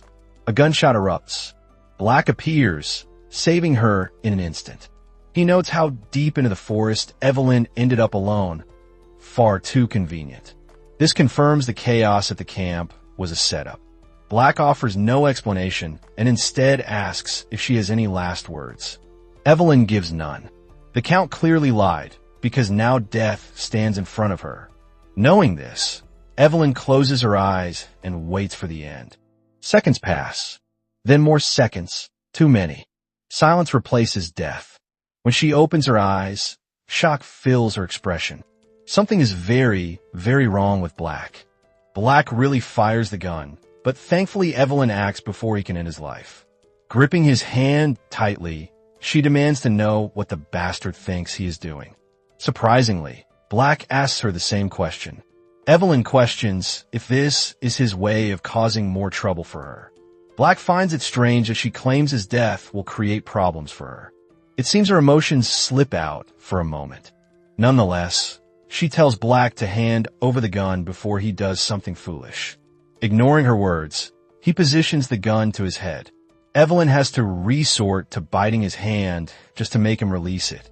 While struggling, she grabs the gun, trying to pry it away from him. Seeing this, Black calmly asks if she is afraid of watching him die. Evelyn manages to take the gun from him, insisting she doesn't care. She is only worried about getting nightmares. Hearing that, he pushes her aside and decides to leave. When Evelyn asks what he is planning, he explains that there are many ways to end a person's life. Her anxiety spikes instantly, her confusion matching everyone else's. She questions his hatred toward her and how he only returned for revenge. Black admits she is correct.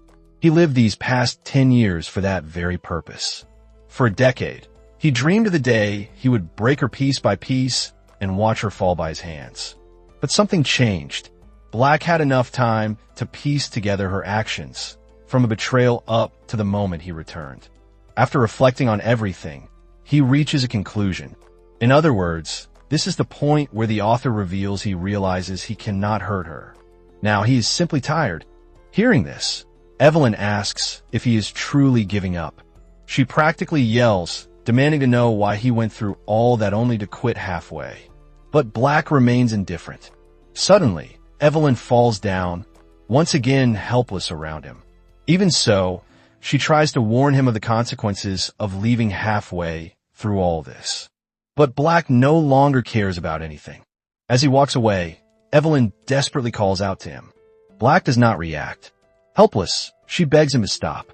In her panic, she even blurts out for him not to leave again, before covering her mouth, remembering she was supposed to stay cold and indifferent toward him. At this point, it becomes obvious that both carry feelings for each other, though they remain stubborn about admitting it. Evelyn avoids his gaze, suggesting he shouldn't come too close. But he asks if she is now toying with him. Gritting his teeth, Black demands to know if she has any idea what she is doing.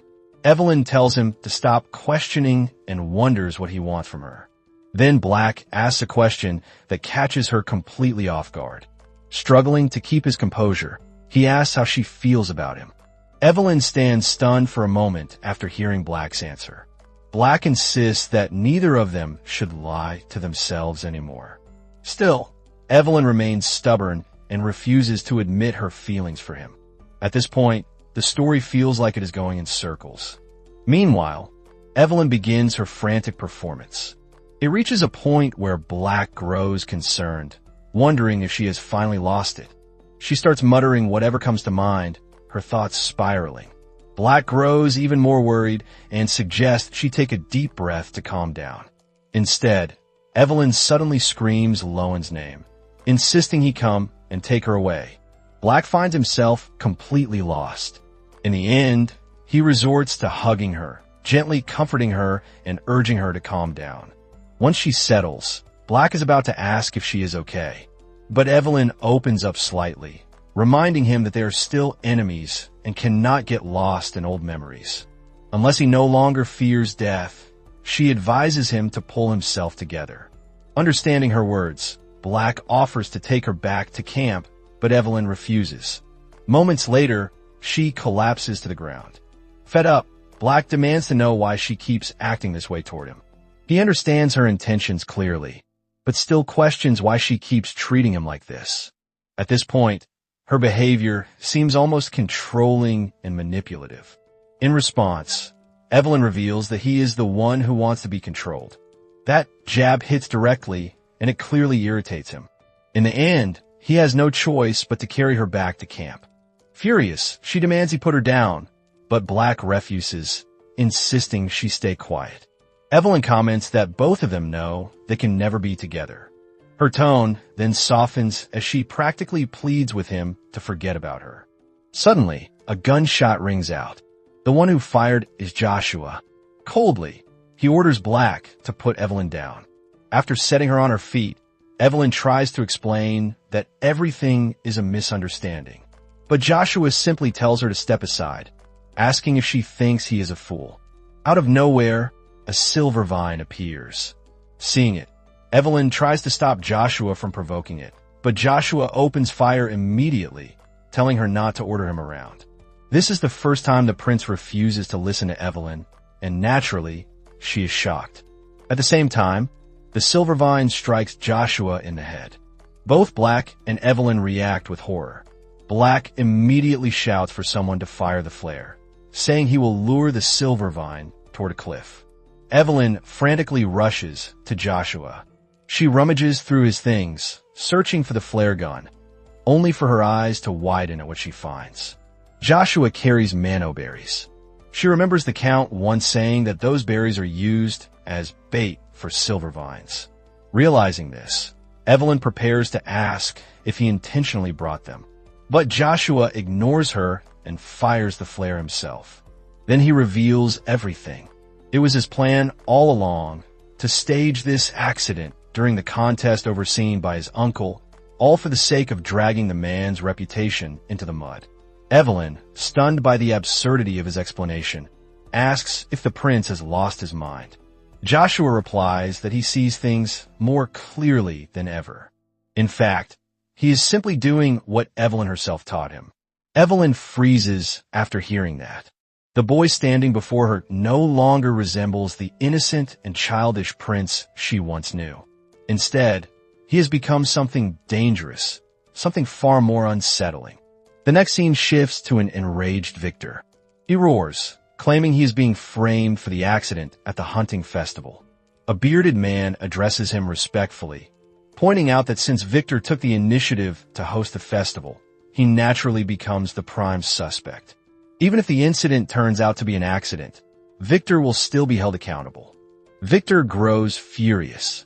If the prince petitions the court, he must comply, and that only increases his frustration. In anger, he hurls his cup to the ground. After venting, he points at the bearded man and orders him to find evidence proving his innocence and showing the entire incident was a setup. Meanwhile, the scene transitions to Evelyn waiting. A doctor arrives, reporting that the prince is ready to receive visitors. When Evelyn enters Joshua's room, she is momentarily stunned. It was supposed to be a head injury, yet now his right eye appears affected. When Evelyn asks about it, the doctor hesitates. He finally admits he isn't entirely sure, meaning there is a chance Joshua may lose vision in his right eye. Evelyn suggests the doctor give them privacy. Once he leaves, Evelyn demands to know why Joshua did this, wondering why he keeps forgetting his place. Joshua calmly replies that he hasn't forgotten anything. He simply did what had to be done. Evelyn expresses annoyance and disappointment that he would resort to such extreme measures. Joshua brushes it aside, saying he isn't in the mood for one of her lectures. Instead, he asks her to help wash his hands. While wiping them clean with a towel, Evelyn realizes arguing is pointless. She decides to take matters into her own hands, starting with cleaning up the scene. When she asks who gave him the berries, Joshua tells her not to worry. He already handled it.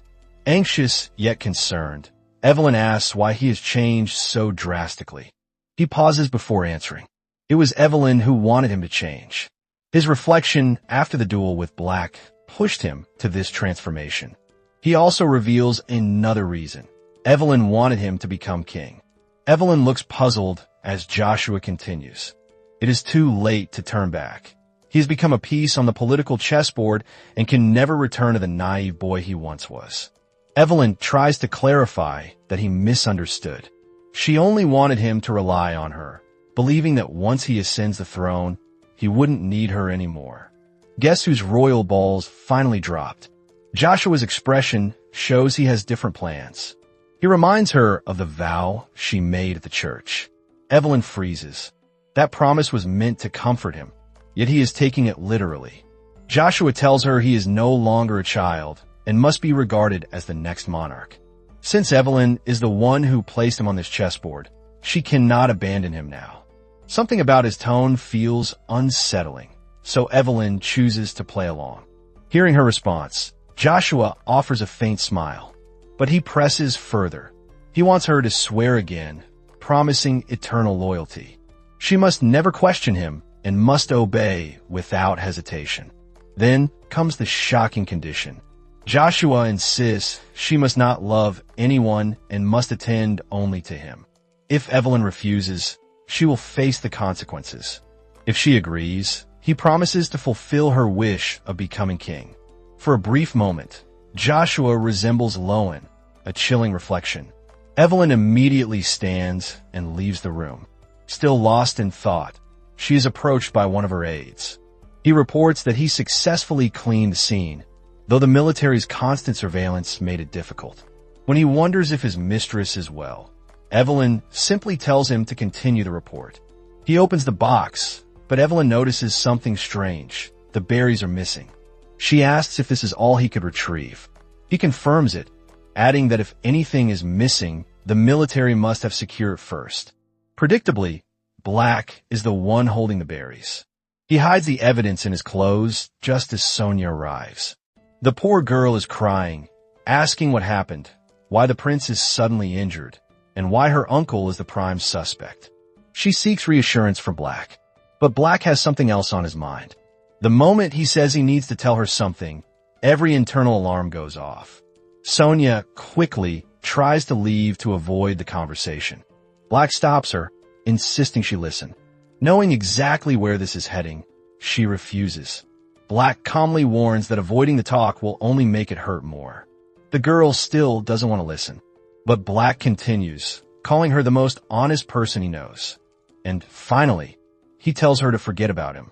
Sonia already knows Black doesn't love her, but she still asks for time. She even asks if his intention is to go against her uncle's orders. Black replies in the negative. His explanation carries both logic and emotion. He notes that their marriage is simply a convenient arrangement because her uncle sees it as suitable, so it is only natural that the person she marries may change in the future. Before Black can continue, Sonia cuts him off and asks if this is because of Evelyn. Black pauses for a moment before responding in the negative, which Sonia immediately calls nonsense. She demands he stops joking around and comes clean, acting as if he is guilty of a crime. She raises her voice, insisting on knowing whether he is in love with Evelyn. When Black gives the same answer, Sonia slaps him across the face. She begins a frustrated rant, asking if Black thinks he can fool her. All she wants is for him to admit it. She refuses to be trapped in some pathetic love game. She even points out the way he stares at Evelyn sometimes is different, noticeable, and impossible to ignore. Despite everything, Black remains calm. He simply says Sonia is a good person. Confused, Sonia asks what he means. Black opens up, saying he has always stood at the crossroads of life and death, basically like a soldier. He is aware of her attempts to show him love. Unfortunately, under different circumstances, it might have worked because deep down he wishes to be loved first. But he is too practical and too damaged. No matter how much care she offers, his contemplative nature remains stronger. No matter how hard she tries, her efforts will only create more anxiety. None of this makes sense to Sonia, so Black apologizes, saying she shouldn't waste her time trying to love someone as pathetic as him. The more she listens, the more insane and absurd he sounds. Tears fill her eyes as she questions why he insists on torturing himself. She even promises she will never tell her uncle. Black shakes his head. He says he can't even tell the difference between kindness and hostility. Hearing this, Sonia declares confidently that she can fix him. But Black tells her she can't because he doesn't want to be fixed and she should stop wasting her time. His expression darkens as he adds that all she is doing is getting in his way. She slaps him again. Tears stream down her cheeks as she stands speechless. Unsurprisingly, Black leans closer, practically giving her permission to vent all she wants. Sonia raises her hand again, but chooses not to strike him. Instead, she turns and runs off, saying Black isn't in his right mind. At the same time, Howard appears and wonders why Sonia is fleeing while crying, but his boss's call interrupts his thoughts. Black orders him to escort Sonia out. Howard sighs, expressing a bit of annoyance by yet another troublesome task. Outside, before Howard can relay the order, Sonia grabs him as emotional support. She feels terrible for Black. She doesn't understand why he chooses to remain unhappy. It feels as if Black has chained himself in loyalty to a master who doesn't care. Sonia's chest tightens with guilt, knowing she can't help him at all. Howard sighs again. He was assigned to escort, not comfort. Later, Black returns to his mansion to finish his daily report. But the moment he opens the door to his home office, he freezes. A figure stands inside his office. It turns out to be Evelyn. Black wastes no time asking how she got in. Evelyn casually responds that she has her ways. With just a few coins, one of his servants let her in. She even adds that the mansion probably won't last long. Black brushes off the comment and focuses on the reason she came. When he learns that she is looking for something, he explains he doesn't have anything on him. Out of nowhere, Evelyn offers to make a deal. Black raises an eyebrow. She offers him part of her mines. With that power and wealth, he could resist Count Ashford. He could improve the residents' lives and wouldn't risk losing his fiancée. But Evelyn freezes when Black states he has ended things with Sonia. Shocked, she asks why. Black demands to know if he owes her an explanation and why she even cares. Evelyn fires back, saying he can't even do simple math. His relationship with Sonia was the most reliable path to success. She wonders why he would destroy such a perfect opportunity. Black approaches her, asking why she insists on sticking her nose into matters that aren't her concern. His gaze turns cold as he asks whether she even has the right to speak about his happiness. Evelyn remains silent. Black continues, saying he is already broken to the point that he feels no emotion unless it comes with pain. A shaken Evelyn stares at him as if he has completely lost himself. A sudden knock interrupts them. The first lieutenant has arrived under Victor's orders to collect Black's daily report. Black gestures toward the door, but Evelyn panics the moment she sees the berries. She stops him, insisting he hand everything to her. Now Black finally understands the true reason she came, but he explains he must submit the evidence. Desperate, Evelyn asks what he wants in exchange. She even swears on her own name to do it. The lieutenant continues waiting. Black suggests something different. Since he is terrible at negotiating, she should guess what he wants and persuade him. Evelyn stands completely stunned. News of the incident at the hunting festival spreads like wildfire across the capital. It quickly becomes the main topic among the common folk. Some argue it is merely an accident, given that Victor has already relinquished his right to the throne, while others believe the opposite. At the palace, the representative of the common people demands a proper explanation from Victor, especially since he now claims to act as an activist for their cause. But Victor watches everything from a vantage point with visible disgust. Turning to Count Ashford, he asks for an update on the current situation. The Count explains that he has looked into the matter but cannot determine whether the king is already aware. Victor takes this as a bad sign, thinking it will not be long before everything implodes. As he says this, he catches sight of his nephew. Rushing toward Joshua, he acts worried and relieved, but the guards immediately prevent him from getting close. Unfazed, Victor asks Joshua to tell him the truth. He wants confirmation that Evelyn is behind everything. He vows on his own name that if Joshua tells him the truth, he will protect him from Evelyn. Hearing this, Joshua thanks his uncle for his concern and explains that the minor scar on his face is simply a healed injury. He even blames himself for not being careful. Victor's concern intensifies as he explains that this so-called minor scar is now being treated as evidence of an assassination attempt. With confidence, he promises to get to the bottom of it. Joshua then questions his uncle's intentions. He wonders if this is Victor's way of saying he still sides with the royal family, or perhaps an excuse to vent his anger on someone because he missed his original target. Before Victor can respond, the scene shifts back to Evelyn and Black. Evelyn hesitates to give Black an answer, so he decides to turn in the evidence. Evelyn immediately stops him, looking even more desperate. Seeing her condition, Black asks if she came all this way just to offer him shares of her mines. Evelyn retorts sharply, questioning if Black even understands what a deal is. She insists that making a deal is a sacred act, one where no falsehood exists. Since she cannot possibly guess his intentions or persuade him blindly, Black understands and states that his suggestion is off the table. The lieutenant hears sounds from inside the room. When he asks if he should open the door, silence answers him, leaving him confused. Noticing Evelyn's behavior, Black tells her she is only stalling the inevitable.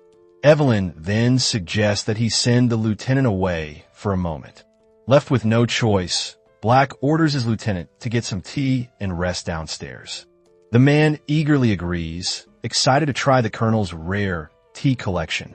Once the lieutenant leaves, Black demands that Evelyn get straight to the point. Evelyn, now serious, tells him to stop joking around.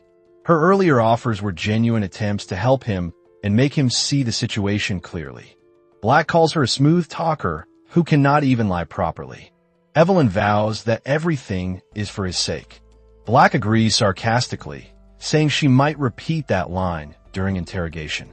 Anxiously, Evelyn asks if all this is related to her husband and what Black stands to gain. Out of nowhere, Black grabs her. He explains that nothing particular is in it for him. He simply wants to confirm something. Evelyn asks if he wants to know whether she is just as hopeless as he is. Thinking this through, she grabs him by the tie. Then she mutters something that stuns him. He never expects Evelyn to be this stubborn to admit that she loves him. Right before giving him a headbutt, the fight escalates quickly. The lieutenant suddenly enters, interrupting their intense little battle. For a moment, he stands speechless. Thankfully, he sees nothing suspicious. When he asks if everything is alright, Black freezes like a system overloaded with too many open apps. Evelyn panics slightly, waiting for his response. Suddenly, Black grabs her hand. He tells the lieutenant he needs to rewrite the report from scratch. The lieutenant asks how long he needs in order to report to Victor. After a brief silence, Black says 3 hours, but then changes his mind. He instructs the lieutenant to come back the next day. Clearly, the man plans to de-stress tonight.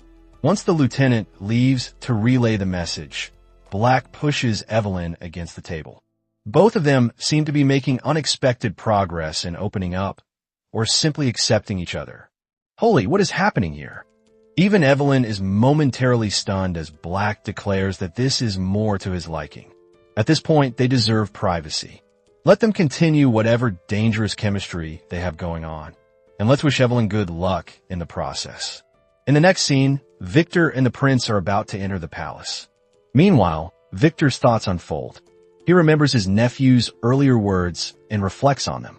He wonders how Joshua knows anything beforehand and questions whether their intel were leaked. The meaning behind his thoughts remains unclear, but one thing stands out.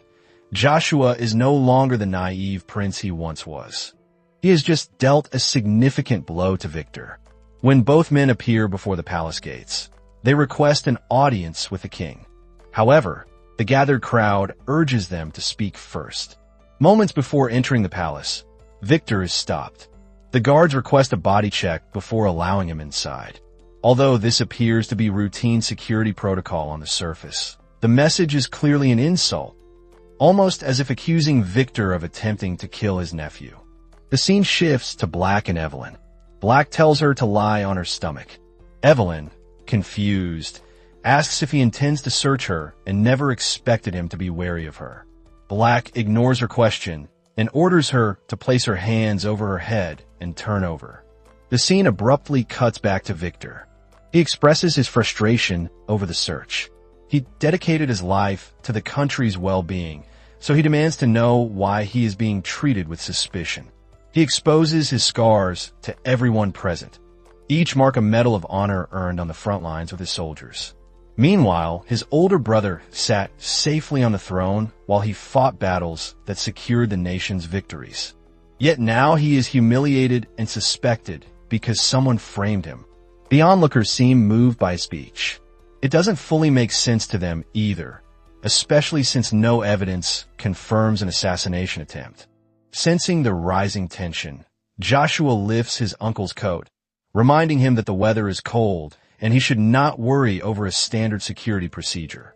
Victor snaps back, asking if such procedures give anyone the right to insult or accuse him. Joshua calmly hands him the coat, explains that he does not suspect him, and apologizes for the damage to his reputation. He also reveals that he allowed the public to be present because he wants to help his uncle clear his name. The scene switches back to Black and Evelyn. Black finds her surprisingly obedient. Evelyn retorts, asking if this is his intention for the day. Even though she maintains composure, Black notices she is trembling like a leaf. Not wanting to dwell on her fear, he asks whether her previous statement about her husband was true. Evelyn holds firm. She makes it clear that she is only cooperating to complete a deal and that Black should not expect anything from her, meaning he should not hope for her feelings. Surprisingly, Black agrees with her reasoning. After adjusting her posture properly, he prepares to teach her a lesson. Now he gets to proceed exactly how he wants. The scene jumps back to the palace. Joshua reveals his injury. He is now blind in his right eye. The crowd whispers in shock as Joshua admits the injury is his own fault for being careless. He is aware of the nation's current instability and the rapid changes taking place. Failure to act may lead to consequences the country cannot afford. Therefore, he chooses to treat the loss of his right eye as a lesson. However, he acknowledges that his uncle is partially responsible. Victor's negligence in managing the hunting grounds contributed to the incident. Still, Joshua states that considering the country's situation, he intends to treat the scar as proof of his trust in Victor. Victor stands stunned and speechless. Joshua faces him and asks if he swears loyalty to the country and the royal family, all while thinking this is the last chance he will offer his uncle. He hopes this moment prevents any harm from coming to Evelyn. The prince sure knows how to work when Evelyn is in the frame. Joshua then gives Victor the stage to declare his loyalty. If he swears loyalty, Joshua vows to abandon all suspicion and treat the matter the same way he treats the loss of his eyesight. Silence fills the palace grounds. The atmosphere grows dense and suffocating. Victor stands frozen. His nephew's gaze resembles that of the person Victor despises most. Suddenly, flyers begin to fall from above. The crowd murmurs in confusion, wondering about their sudden appearance. The scene shifts back to Black. He unexpectedly asks Evelyn where her husband is. Evelyn notices that Black seems more eager for her husband to be alive than she is. Black thinks the man should survive because he intends to kill him. Right in front of Evelyn. The scene cuts once again to Victor. He picks up one of the falling flyers and reads it. The message hits him like lightning. The external star of Alteric. The dead will return and become king. Everyone instantly realizes who the external star refers to. It's none other than Lowen Winter. The onlookers erupt into chaos, wondering if Lowen is alive. The tension in the palace disperses instantly. Victor tears the flyer apart and decides to play along with his nephew. He does not merely swear loyalty. He vows to personally remove every obstacle standing in Joshua's path. At the same time, the second lieutenant arrives to deliver Black's message, but Victor shows no interest. When the soldier expresses confusion, Victor simply states that he no longer cares. Taking the lead, he suggests that he and his nephew stop keeping the king waiting.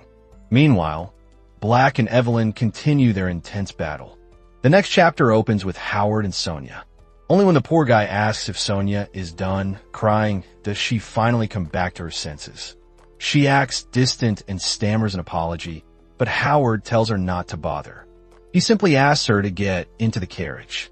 Sonia thanks him for his concern, but the guy keeps up his nonchalant act like nothing happened. Seeing this, Sonia stays silent for a moment before asking if all soldiers act this way. Howard's tone softens as he explains that showing emotion is not a luxury allowed on the battlefield. Meanwhile, the scene shifts to the palace. Victor and his nephew stand before the king. The king listens as both men pledge to cooperate for the sake of their country, a promise he finds reassuring. However, the king notes that spoken agreements can easily lose their value. To avoid future problems, he takes the initiative to have their oath formally notarized. Victor speaks first when the king asks him to swear loyalty to their country and the royal family. Victor swears under the Alteric name to carry out his obligation to serve faithfully. Following this, the king orders the oath to be drafted according to his decree. While all this royal business unfolds, something far more interesting brews elsewhere. After the oath ceremony ends, the king calls Victor forward to stamp his seal. With everything completed, the king expresses his trust that both young men will work together toward peace in Alteric. Both men swear again, at the same time, to uphold their duties assigned by His Majesty. Elsewhere, After a full day of intense effort, Evelyn is the first to wake. Goodness gracious, the girl survives Black's intensity. Her eyes immediately land on the evidence. She wastes no time picking it up and tossing it aside like yesterday never happened. With that settled, her attention shifts to her clothes. The entire outfit looks like a living testament of the previous day's battle. At the same time, Black is surprised she wakes before him. When she mentions returning home, Black comments on the time, noting it is way too early in the morning. Evelyn turns toward him, staring at Black's face. The guy looks like he aged backwards overnight. Noticing her stare, Black quickly changes the topic and asks if she can walk, but Evelyn is far more concerned about what she is supposed to wear. Unfortunately for her, Black notes there are no ladies' clothes anywhere in his mansion. Still, he offers one of his own outfits if she does not mind. With no other option, Evelyn ends up wearing Black's clothes. She complains immediately, but Black helps her adjust them, explaining he didn't realize they would be this big on her. Evelyn shoots him another stare. When Black accidentally meets her gaze, she becomes slightly flustered before asking for a horse. Understanding she wants to go home, Black thinks leaving at this hour is a terrible idea. Evelyn grows annoyed and demands to know what he expects her to do. Black shrugs, mentioning that his workers will be available soon. He is clearly trying to offer a better alternative. Evelyn stares at him speechlessly.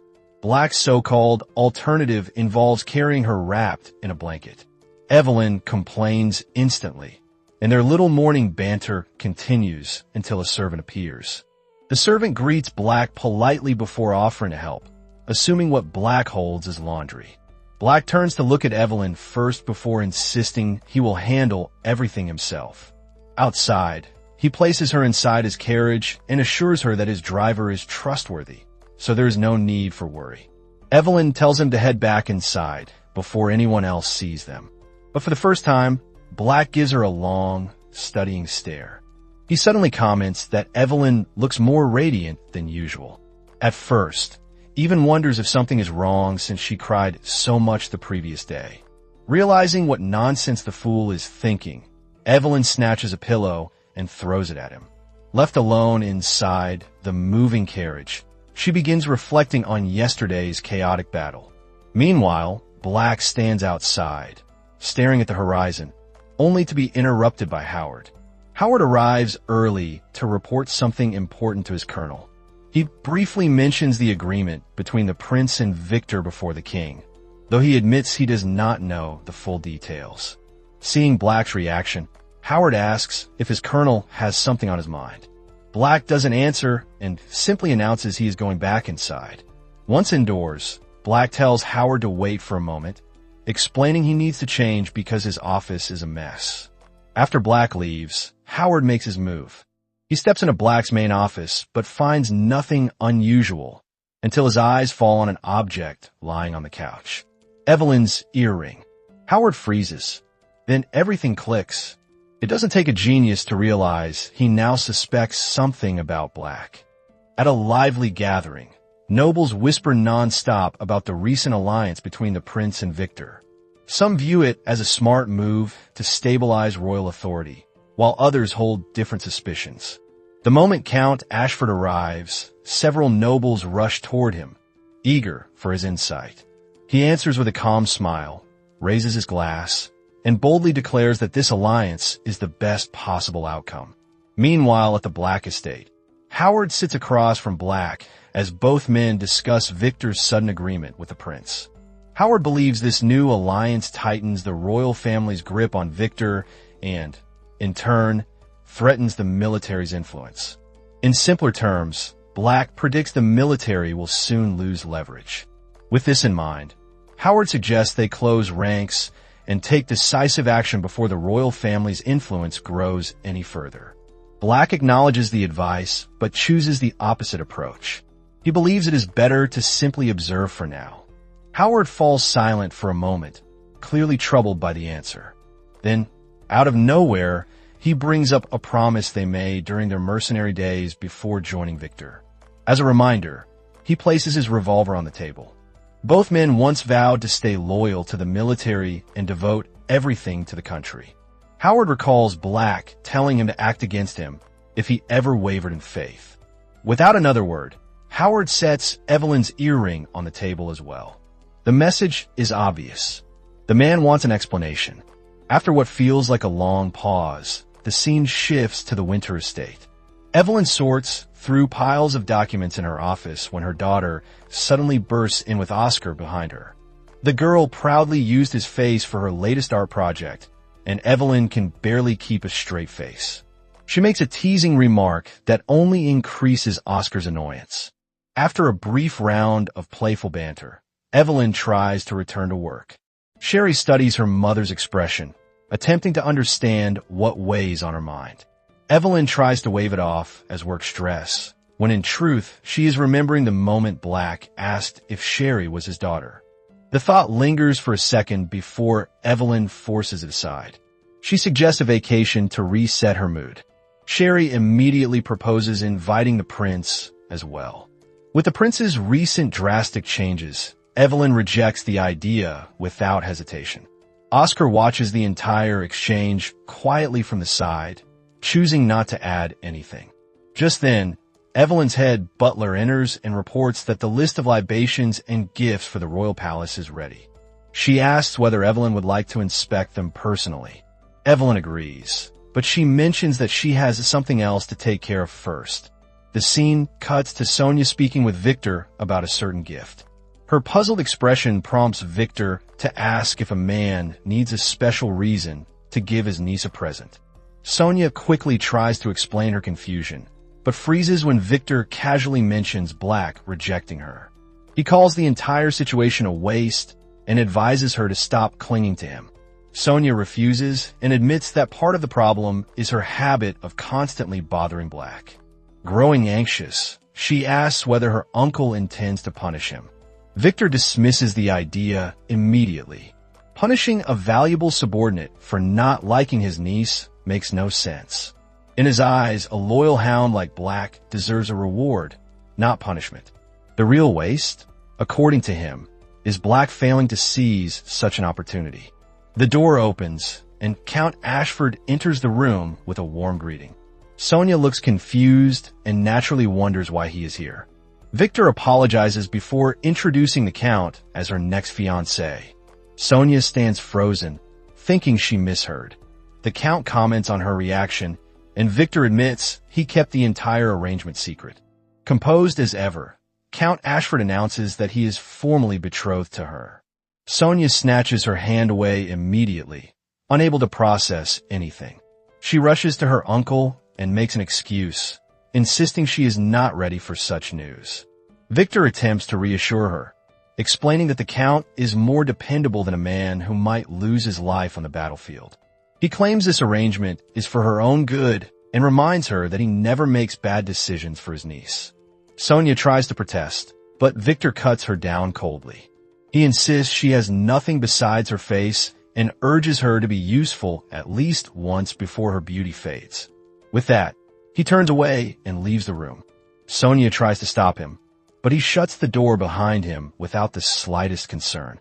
Seeing her panic, Count Ashford steps closer and tries to reassure her.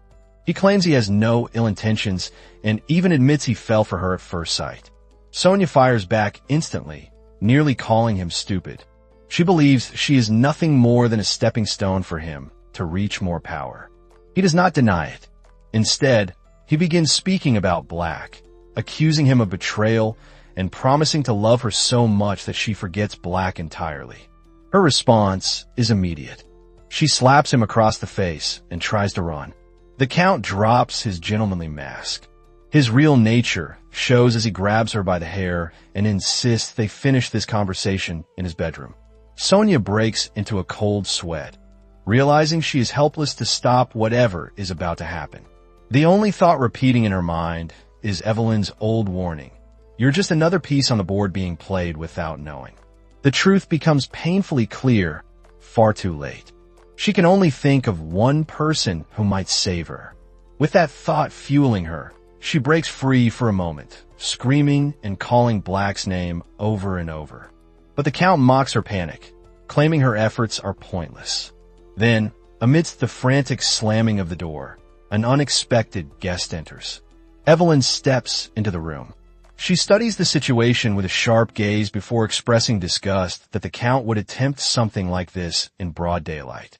He tries to argue, but Evelyn's tone turns mocking as she calls him something so insulting that we don't even get the reference. The Count looks completely lost. Evelyn shifts the atmosphere instantly. She proposes that they discuss something serious because she has an interesting offer for him. However, she adds that they must send the child present outside first. After Sonia leaves the room, Count Ashford's irritation spills out immediately. He even mutters that Evelyn interrupted him while he was doing what he proudly calls God's work. Evelyn doesn't care in the slightest. The Count hopes her visit is worth his time, so Evelyn begins calmly. She explains that the situation in Thorncrest is spiraling out of control. Thorncrest, the land everyone calls a graveyard, has suffered continuous war for more than a decade.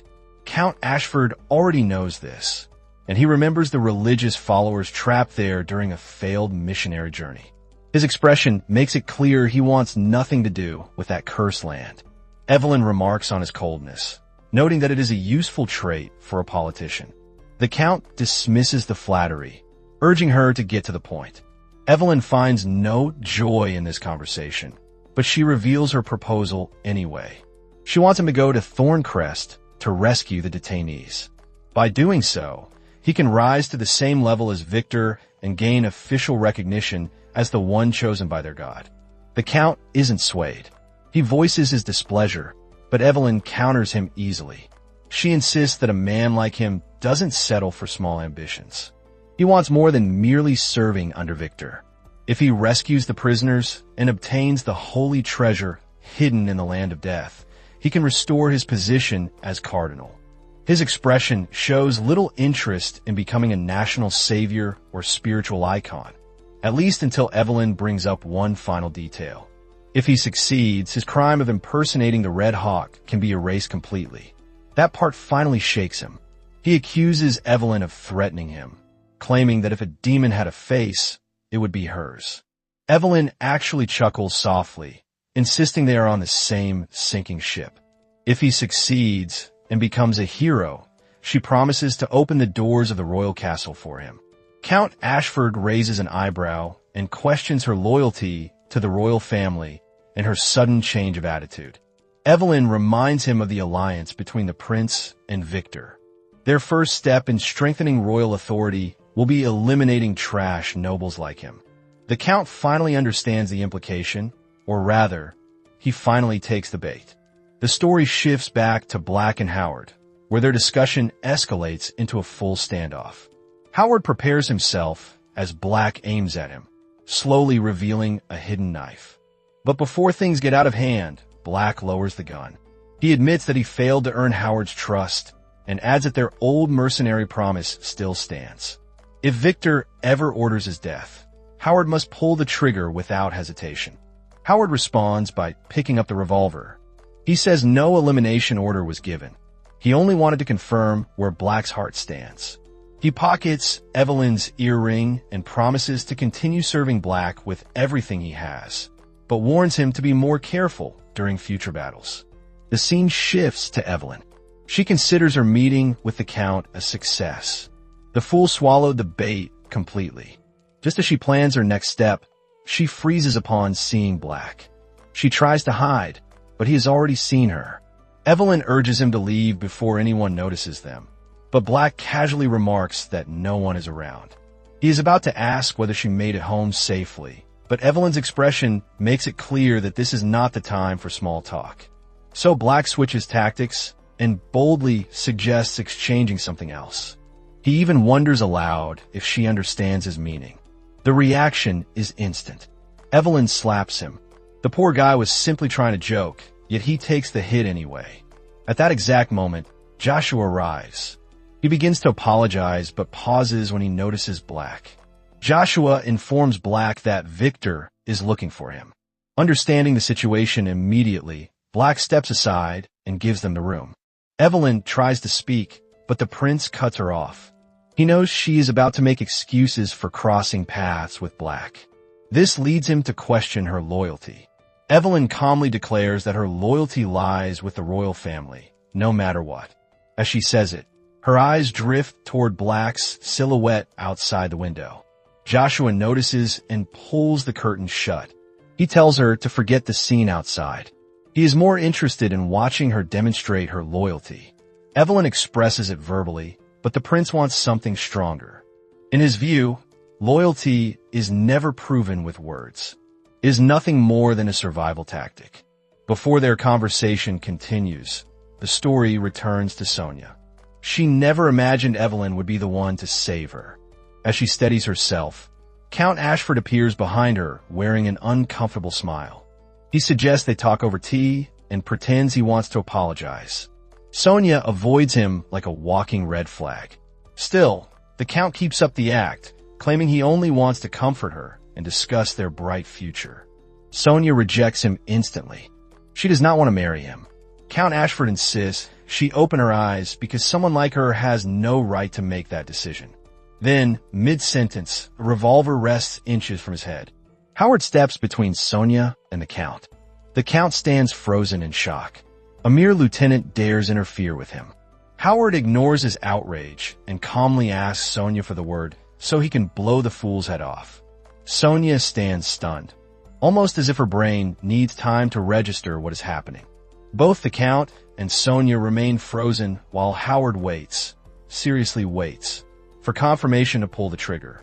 Seeing the tension rise, Sonia tries to speak, but the Count snaps first, accusing Howard of acting under Black's orders. He even questions whether Howard has considered the consequences of pointing a gun at a noble. Howard's stare turns cold. Fear of consequences isn't a soldier's virtue. Whoever stands before the muzzle never matters. Now, that is the definition of aura. The story shifts to Victor, who finally meets Black after a long while. Black salutes and prepares to give a report, but Victor waves it aside. Something more important demands attention. Victor starts by mentioning that the day marks a decade since they first met on the battlefield. Black gives a brief acknowledgement. Victor remarks on his blunt attitude, 10 years together, and that is the only response he gives. He even complains that this same attitude made his niece cry, forcing Black to apologize. Victor dismisses the apology, noting the matter is insignificant. He brought them together without caring for anyone's opinion, and his niece's earlier behavior surely bothers Black. Black tries to explain the situation as a misunderstanding, but Victor interrupts. He isn't complaining. In fact, he likes that Black is consistent. People like him are stubborn to a fault, and Victor hopes this stubbornness anchors his loyalty. Black senses the shift immediately. Victor appears almost apologetic for doubting the loyalty of his most trusted subordinate, but demands a simple confirmation. He only wants Black to prove his loyalty still stands. Meanwhile, Evelyn meets with the king. The king sees her and motions her closer. Out of nowhere, he declares his desire to proceed with the coronation immediately. Evelyn seems confused, especially with the birthday banquet approaching, but the king refuses to wait. His health leaves no guarantees. He confesses that he keeps seeing his late wife in dreams. Evelyn's expression shifts, but the king insists he does not fear death. His only worry is leaving his son alone, so he begs Evelyn to protect his son and the country. He knows the agreement Victor signed will become nothing more than a piece of wasted parchment in the future. His fear grows heavier as he speaks. Evelyn tries to reassure him, but the king insists she doesn't understand the full picture. A flashback reveals the truth. When they were younger, the king accidentally startled Victor's horse. Victor fell and almost died. Yet when the king checked on him, Victor was smiling. The look resembled someone receiving permission to start a twisted game. From that moment onward, the king has always feared him. Regret fills his voice as he admits wishing he had ended Victor that day. He then speaks of the only moment he felt hope, when he saw her husband Lowen at the academy entrance ceremony. It felt like God sent a solution to all his troubles. But now, The king's mind shows signs of collapse. Evelyn begs him to calm down, blaming the sickness for clouding his thoughts. She promises to make the necessary arrangements and urges him to rest. The king apologizes for revealing such vulnerability, but Evelyn assures him it is fine. Parents share the same fears. Before she leaves, he makes one final request. He asks her to bring a certain wine, one Lowen gifted him on his birthday. Evelyn listens to the description and agrees, as long as he follows the doctor's orders. The king thanks her. Evelyn bows and departs. On her way out, she crosses paths with Black again. He remarks on the coincidence. Evelyn turns away immediately, insisting their paths should stop crossing. But his apology and his claim of wanting to avoid meeting her again leave her puzzled. He reveals his destination, Thorncrest. Evelyn's shock is genuine. Her eyes drop to the medal on his coat. It confirms the truth. Victor promoted him for loyalty, but sent him to Thorncrest under the excuse of merit. On the surface, it looks like a golden opportunity. In reality, it is a death sentence. Back in the present, Evelyn asks why the orders for Thorncrest came so suddenly. Black explains that a sentry post remains in the war zone, and he will receive information once he arrives. He knows nothing more. Evelyn studies his calm reaction. He sounds almost ready to accept death. Black thinks over her concern, then states that death is simply an occupational hazard for soldiers.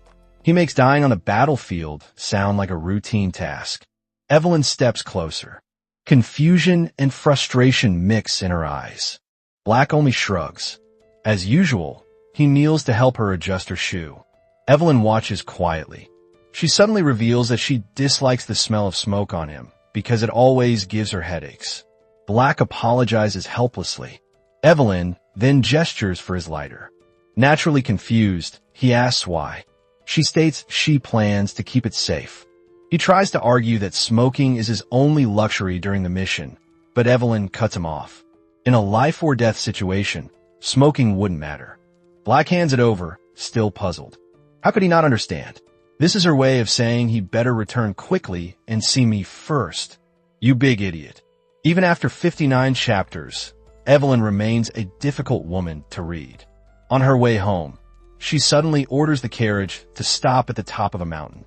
She steps out and observes the vast scenery below.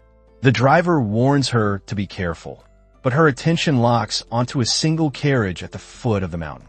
By coincidence, Black happens to be inside that exact carriage. He touches his coat and finally remembers that he left his lighter with Evelyn. And just like that, the big dummy finally understands the message. It becomes more than enough motivation for him to dominate the battlefield and return home alive. The scene returns to Howard and the Count. The Count grits his teeth in pure annoyance. In the end, he decides to walk away, silently vowing that once he becomes the Cardinal, everyone will kneel before him. Howard watches him leave with clear disappointment. A curious Sonia steps in and asks if Howard truly intends to kill the Count. He responds in the negative, even adding that the gun was never loaded in the first place. Hope rises in Sonia's voice as she asks if Black sent him. Howard dismisses the idea without hesitation and warns her not to get her hopes up. Hearing this, Sonia demands to know why he helped her. Howard pauses for a moment, as if weighing his words. Then he casually says she simply irked him. Of course, Sonia is instantly annoyed. Howard continues, explaining he always feels a flash of anger whenever he sees someone crying over love or begging for something ridiculous during a life and death moment. Enraged, Sonia slaps him. Howard apologizes, surprised that she hits harder than expected, and admits he is no smooth talker. He lacks the ability to humor a noble lady.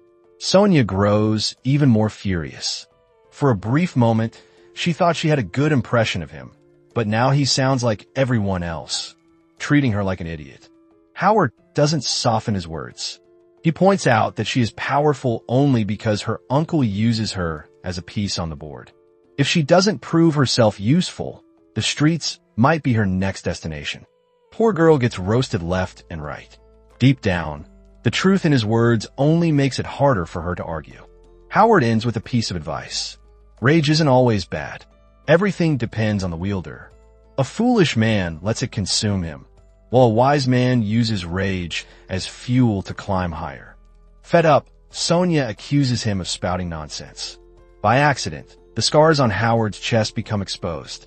Sonia freezes and gasps at the sight. Howard calmly apologizes for exposing such a sight and tells her to drop the topic. After all, she isn't planning to sleep with the Count. The story shifts to the battlefield at Thorncrest. The rebels push forward with everything they have to seize the area. Meanwhile, Count Ashford gathers his private army and secretly heads toward the cathedral grounds. However, no one has heard from him since. Worse, battlefield reports reveal Victor has not sent a single reinforcement to support Black this entire time. Naturally, Evelyn fears the worst. Sherry snaps her mother out of her thoughts right as she prepares to deliver a checkmate move. Sherry can only stare in shock. Oscar complains that Evelyn never goes easy, not even on her daughter. Evelyn plays along lightly, though her mind is clearly elsewhere. The scene shifts to the palace. The king sits with a glass of wine in hand. He sighs in disappointment, lamenting that such a fine wine feels wasted now that he can't smell anything. Right then, Victor arrives. The king jumps in alarm, demanding to know what he is doing there. Victor approaches casually, claiming he only came to refill his brother's wine. The king tries desperately to call for help, but it feels like the entire palace staff suddenly decided to take a vacation. Victor watches calmly and tells the king to relax before offering assistance. The king refuses, but Victor simply lifts him and seats him on the throne. With a sly grin, Victor wonders aloud how the world will see a king who takes his final breath on his own throne. He makes it clear he intends to witness his brother's final moment. Right then, the king's illness flares up violently. He needs his medicine, urgently, but Victor stops him. The king always told him to keep to himself, and Victor reminds him of those words, clearly irritated. The king calls him a traitor and curses him, but Victor remains unaffected. He insists the king die properly, and just like that, the king's life ends on his throne. At the Winter Estate, Evelyn's butler bursts in with urgent news. The moment she hears the king is dead, she feels as if lightning strikes her. Joshua, in the midst of training, receives the same news. His reaction mirrors Evelyn's shock. Evelyn prepares to head for the palace immediately. But before she even steps out of her mansion, she freezes. She is under arrest. Investigators reveal that the wine she sent to the king was found at the scene of his death. Now she is taken in as the main suspect responsible for killing the king. While Evelyn gets arrested, the scene shifts to the Grand Duke's estate. A soldier reports her arrest to Victor and quietly asks if he has further instructions. Victor pauses, thoughtful for a moment, before suggesting they pour water on the ground to keep dust from rising. The poor soldier is confused. The author now competes with Socrates again. Since this order comes from Victor, it can never mean anything good. When Evelyn finally arrives at the castle, the prince steps in and blocks the path. He demands her immediate release. The soldier tries to reason with him, explaining she is suspected of assassination and that the detaining order comes directly from Victor. The prince snaps back, asking when an innocent person becomes treated like a criminal over an absurd accusation. Evelyn steps forward, urging the prince to relax. She believes her innocence can be proven. But this is Victor she is facing. Joshua asks if she truly believes Victor will let her walk free. He tells Evelyn to return to her estate and promises to settle everything with his uncle.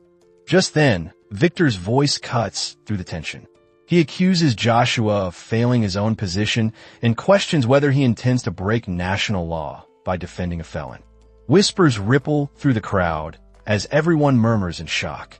Seeing this escalate, Evelyn speaks up, claiming everything is a misunderstanding. She declares her innocence and demands a proper investigation and trial. Victor's expression darkens. He asks when a traitor who murdered the king earned the right to request a fair trial. Joshua loses patience at this nonsense. He reminds Victor of their signed agreement. Victor acknowledges the reminder but twists it, insisting he is simply fulfilling his promise to protect the country and remove any threat. The more Joshua listens, the worse Victor's claims become. He now accuses Joshua of colluding with Evelyn to seize the throne quickly. Evelyn quietly urges Joshua to remain calm.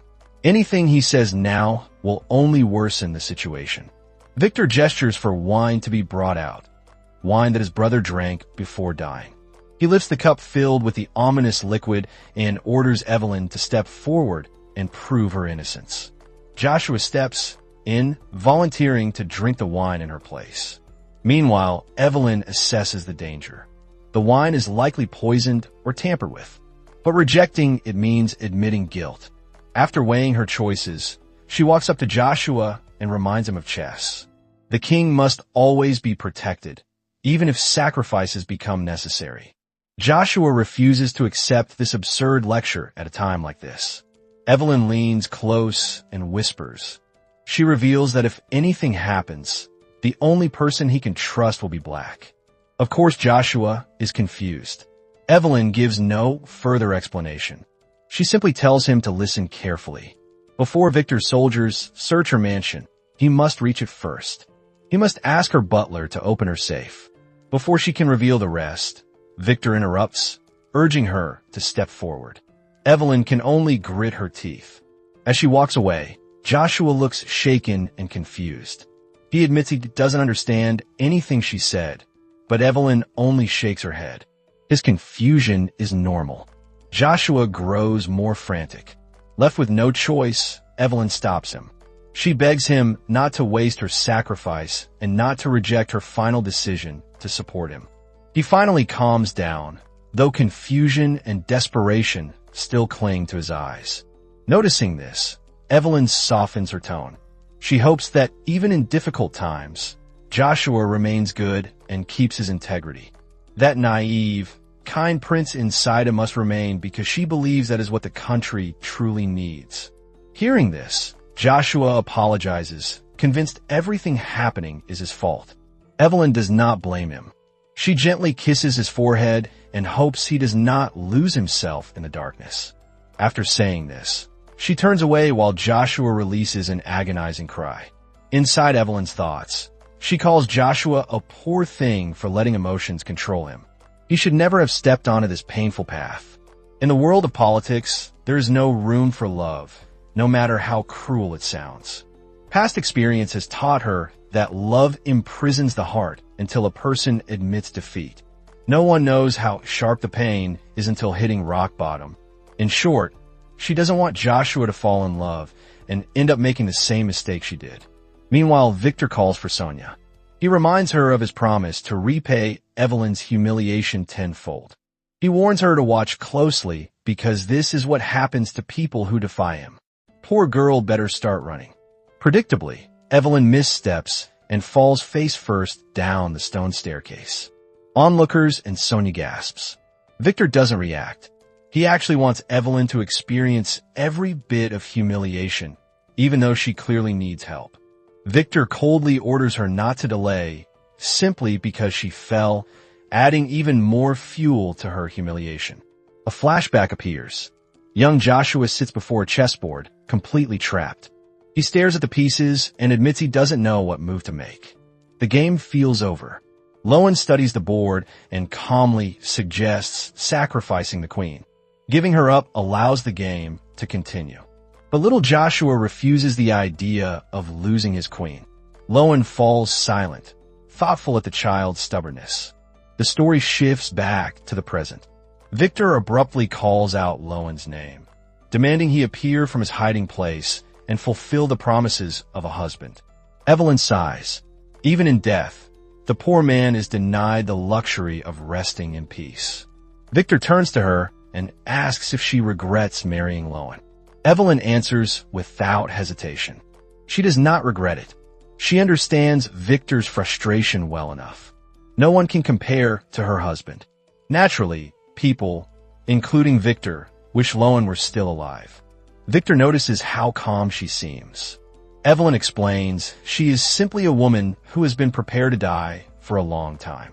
If that is the case, Victor tells her to greet her husband for him.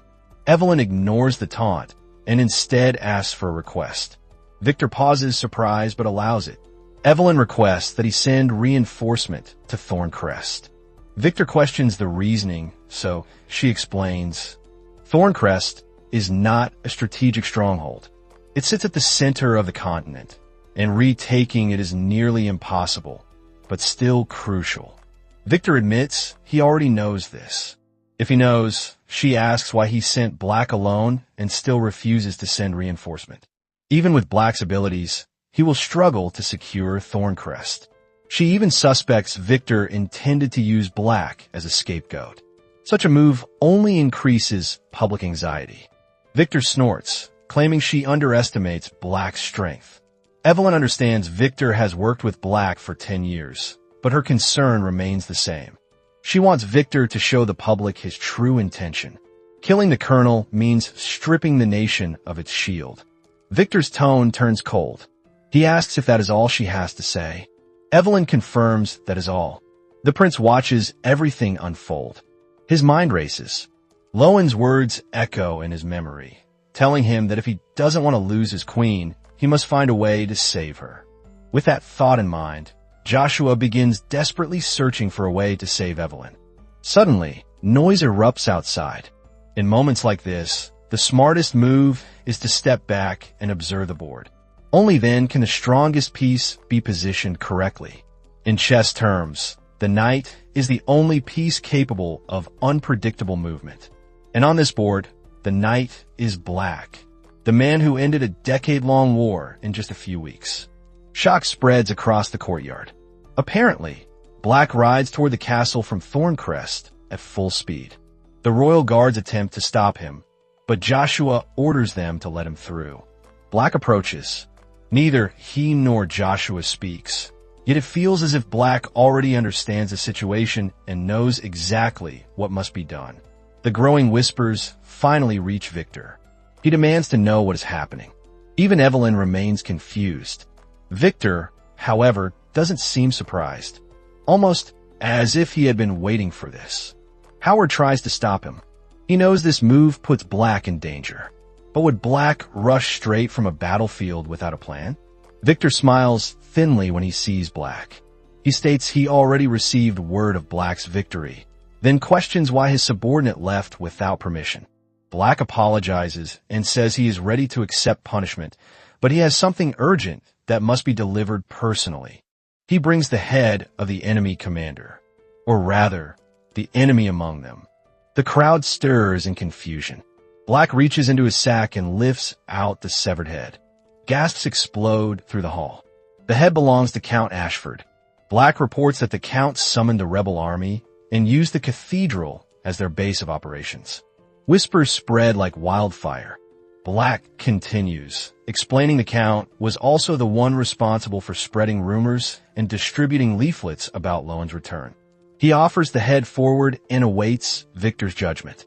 Victor simply raises an eyebrow, calm as ever. Evelyn grits her teeth, not from relief, but from pure frustration.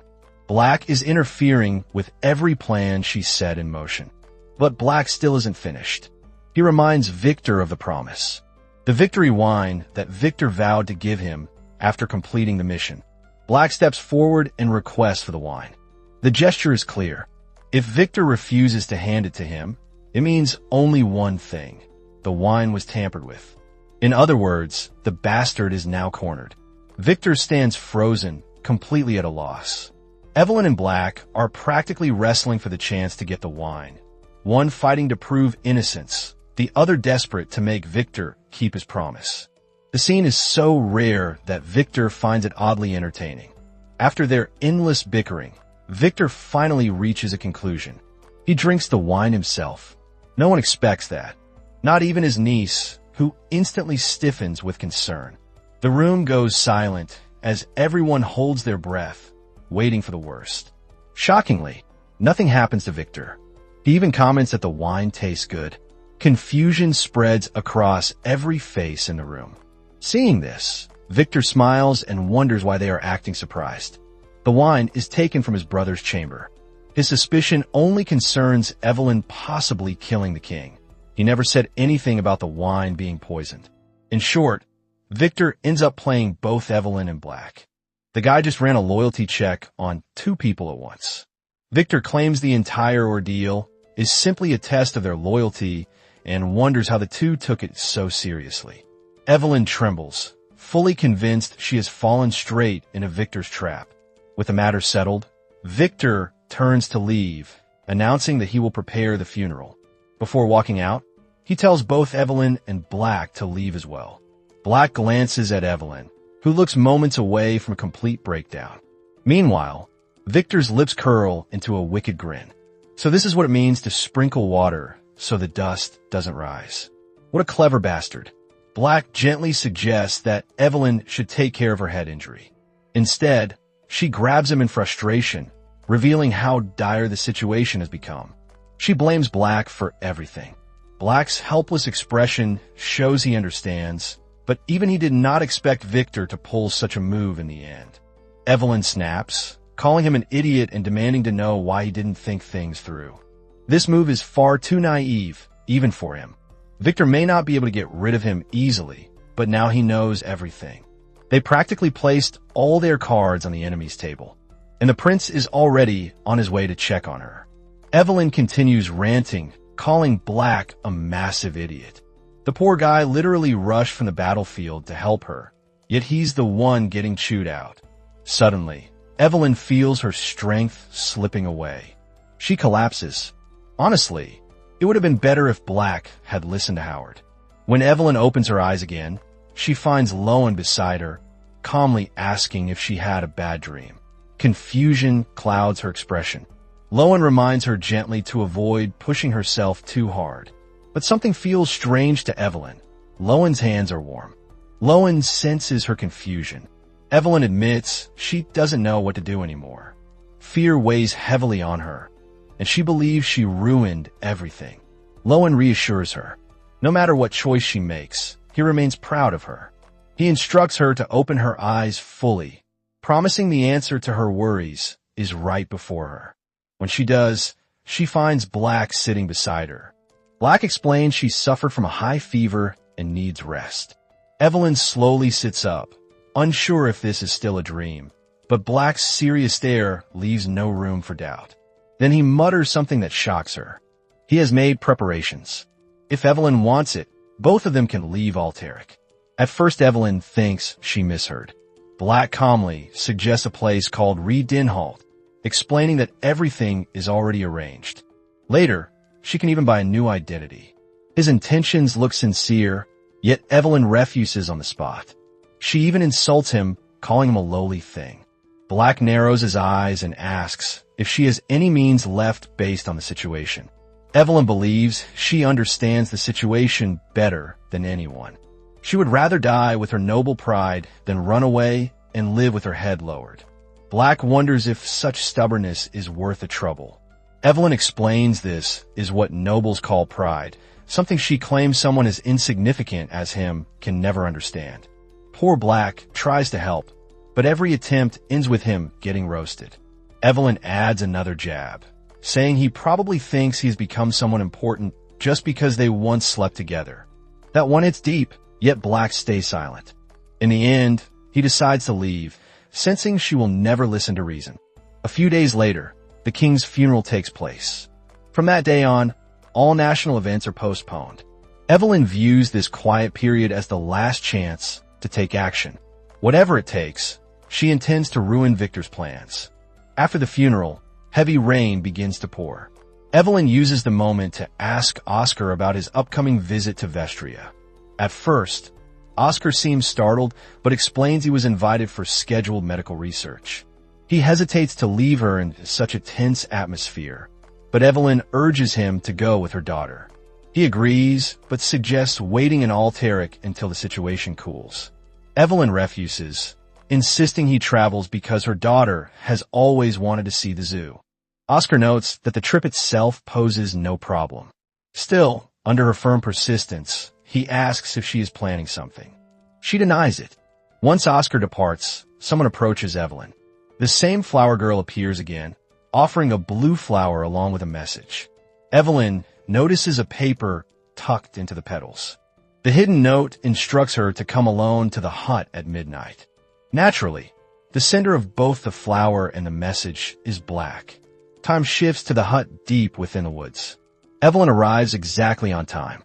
Black has been waiting, hoping to confirm whether Evelyn isn't truly continuing with a reckless plan. All routes leading out of the nation are now closing. This moment is literally now or never. Evelyn wonders why Black is so desperate to save her when she shows no intention of leaving. Now, she suspects that Victor planned all this just to drive her away, since he knows he cannot deal with her directly. Hearing this ridiculous suspicion, Black urges her to see the situation clearly. Even though Victor cannot act against him for now, Black admits that with his recent achievements, he is unsure how long he can protect her. Evelyn understands the implication. Victory looks impossible. Still, she refuses the path of escape. Even if Black's fears become reality, she claims she will never regret her choice. She would rather die than live a life of humiliation. At this point, the perfect solution would be grabbing her, throwing her into a carriage, shipping her out of the country, crushing Victor, and returning later for a happy reunion. But of course, this world never listens to logic. Black asks if she truly intends to see everything to the bitter end. She affirms it. She also states she no longer wants them making contact from now on and advises him to watch himself carefully. Black sighs in disappointment, admitting the situation cannot be helped. Evelyn turns to leave first, but that's when Black reaches into his clothes. At first, it looks like he's pulling out a lighter, but the next moment, he drugs her. Honestly, my earlier comments were just a joke. I never imagined Black would share the same thoughts, let alone agree with them. Black actually plans to send her out of the country by force. No matter how hard Evelyn struggles, she cannot break free. As her consciousness finally fades, Black apologizes softly. Now that's called taking matters into one's own hands. Heavy rain pours outside, and inside a wooden cabin, a younger Black appears. Shock flashes across his face when Evelyn walks in unannounced, completely drenched. He tries to ask what is going on, but Evelyn gives no answer. Instead, she buries herself against his chest. Black studies her expression, and of course becomes flustered. He awkwardly suggests changing clothes because they are dirty, but Evelyn quietly tells him to hold her. Black freezes again, stunned. Evelyn insists she is cold. When Black softly suggests they stop this, Evelyn refuses like a spoiled child, declaring that she belongs to him. Black falls silent for a moment. He tries to find a logical excuse to end the situation, but Evelyn shoots down every attempt. In the end, she wraps her arms around him playfully and pulls the mistress card, commanding him to obey and hold her. Look at that smile, like she just solved world hunger. At this point, resistance becomes useless. What a fool. In truth, both of them want a battle. The scene shifts back to the present. Evelyn slowly opens her eyes and realizes she is literally restrained. Black hears her muffled sounds and approaches with a small bottle, thinking the drug's effect is not strong enough. The moment he tries to apply it, Evelyn kicks the bottle right out of his hand. It shatters on impact. Black just stares at the mess she created. Meanwhile, Evelyn demands to know if he's gone crazy and orders him to untie her immediately. Black stays silent. Her questions spiral into frantic panic, but Black gently suggests she go back to sleep. Worried, Evelyn argues this is wrong. At the very least, he should have given her a choice. She rattles off the consequences. Her mansion, the servants, her daughter, and Oscar. Even Black and his soldiers would not be spared by Victor. Evelyn raises her voice, calling him irresponsible. Black understands she fears for Oscar and Sherry, but asks since when she has begun caring about her mansion and servants. Evelyn tries guilt-tripping him, reminding him of his loyalty to their country. Black calmly answers that he has his own methods. Evelyn practically loses her mind at this point. She demands to know how long he expects her to hide, even if she escapes. In summary, Evelyn believes this plan drags both of them straight to death. During the heated argument, she secretly tries to cut the rope using the shattered glass. But Black spots the move instantly. He grabs her and starts tying the rope again, complaining nonstop about her escaping attempts. He becomes so annoyed that he does not notice he is hurting her. Evelyn suddenly screams in pain. Only then does Black snap back to reality. Seeing his reaction, Evelyn admits she is genuinely scared. Black asks what exactly she is trying to pull. She continues, revealing the truth.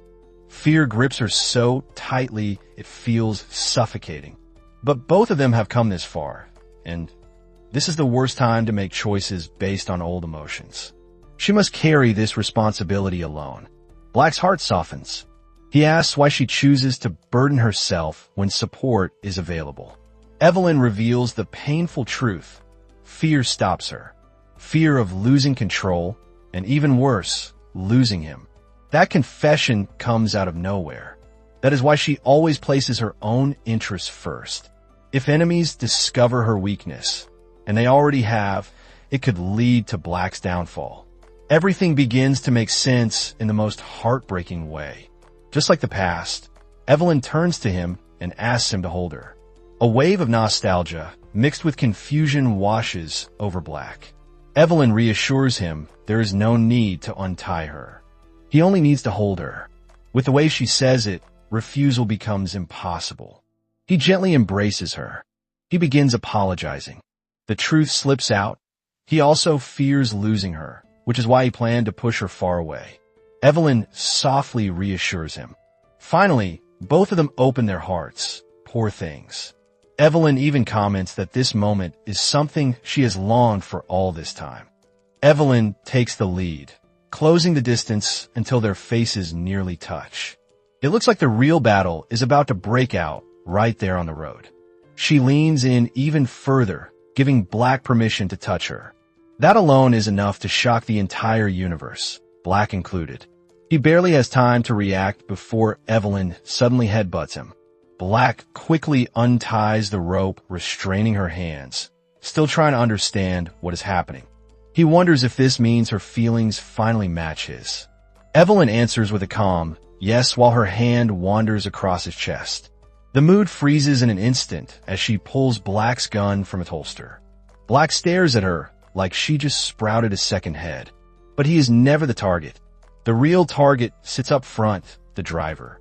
The shot only grazes his shoulder, but that is enough to send the entire carriage spiraling out of control. The vehicle swerves wildly and plunges off a cliff. From the wreckage, Black drags himself out, face twisted with anger. Evelyn stumbles out moments later, trembling from the fall. The driver takes one look at these two chaotic passengers and flees for his life, deciding that staying any longer might guarantee an early grave. Black vents his frustration, but Evelyn only mocks him for falling for the same trick again. He demands to know if she wishes for death that badly, because granting the wish wouldn't be difficult as long as she asks properly. Evelyn welcomes him to try, but not now. Confusion flashes across Black's face. She gives no explanation, believing he wouldn't understand anyway. This makes him question if everything she said earlier was nothing but a lie. Evelyn confirms it with casual ease, dropping the atmosphere into cold silence. Black smirks and orders her to leave before anger pushes him to finish her himself. Evelyn walks away, letting him stew in frustration. The scene shifts. Evelyn arrives back at her mansion. The butler rushes to her as she immediately asks for her daughter and Oscar. Upon learning that Oscar left with Sherry for Vestria, she instructs the butler to book train tickets to Drave in time for their return and to pass the message to Oscar. The butler accepts the order and prepares to speak further, but Evelyn cuts her off, stating that preparations must begin at once. Inside the estate, the maids whisper in panic about Evelyn's strange behavior. Every servant has a complaint. Wages have been cut, yet Evelyn still lives in full luxury. One maid even predicts the downfall of the entire family. Meanwhile, Evelyn sits alone by the fireplace. The fall injured her far more seriously than she shows. With her current state, time runs dangerously short. Her thoughts drift to Black, and sadness washes over her face. She never meant a single hurtful word she threw at him earlier. Everything was done to stop him from repeating the mistakes that once ruined her life. If becoming a demon is what it takes to push him away from that path, then she accepts that fate without hesitation. Days pass after the accident with Black. Evelyn suddenly dismisses every servant in her mansion. Naturally, confusion spreads. Many wonder if she has finally lost her mind. To everyone watching, this confirms what the rumors have whispered for months. The Winter Estate is collapsing. Predictably, Victor hears the news. He finds it strange that she would fire all her servants in secret and overnight. After a brief pause, he orders his butler to uncover the reason behind her actions by any means necessary. He is certain at least one servant knows something, especially one who has served her the longest. The scene shifts to the now empty Winter Estate. Evelyn stands in her office, staring blankly out the window. Someone enters. Turning, she sees Joshua. The boy wonders if she planned to leave without telling him. Evelyn isn't surprised by his sudden appearance and even teases him, asking if he planted a spy in her house. Joshua ignores the joke and questions why she keeps acting in secret. Evelyn reminds him of the warning she gave: never visit unannounced. Instead, Joshua asks where she intends to go. Evelyn shakes her head, signaling she has no plans to leave. This leads Joshua to demand an explanation for why she fired every servant. She simply states that she has no need for them anymore. Joshua doesn't believe her. He has grown used to her habit of lying. Evelyn fires back, pointing out his own foolish decisions and asking if losing an eye taught him nothing.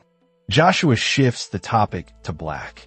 He remembers Evelyn once saying Black was the only person he could trust. When Evelyn tells him to forget her earlier words, he can't understand. She explains that she has found a better way. Joshua naturally asks for clarity. Evelyn studies him closely and asks a question that lands like a blade. Despite his birthright, does he truly possess the capability to be king? Joshua answers with a shaky yes. The uncertainty in his eyes is obvious. Evelyn tells him bluntly that, without his title, he is nothing more than a child. The truth lands hard. Joshua has no retort. Evelyn continues, stating that the times have changed, and she should cast away a useless pawn before it becomes an obstacle. Joshua asks what she means, but before he can finish, Evelyn pulls out a gun. She tells Joshua her next intention. She plans to kill him. The prince refuses to believe his ears. Evelyn mutters that he should have expected this the moment he entered her mansion alone. Joshua insists there must be another way. Evelyn releases a mocking laugh. She despises how he still doesn't understand how the world works, yet claims he can become king. Joshua asks if Victor is involved. Evelyn confirms it. Hearing this, Joshua warns her not to trust Victor. He promises he can still help her. If she wishes to escape, he vows to help her flee the nation. Evelyn bursts into laughter, finding his offer ridiculous. She tells him this is the moment he should be running. Joshua finally understands. He asks why she keeps doing this, why she insists on facing everything alone. Evelyn pretends not to understand. So Joshua says it plainly.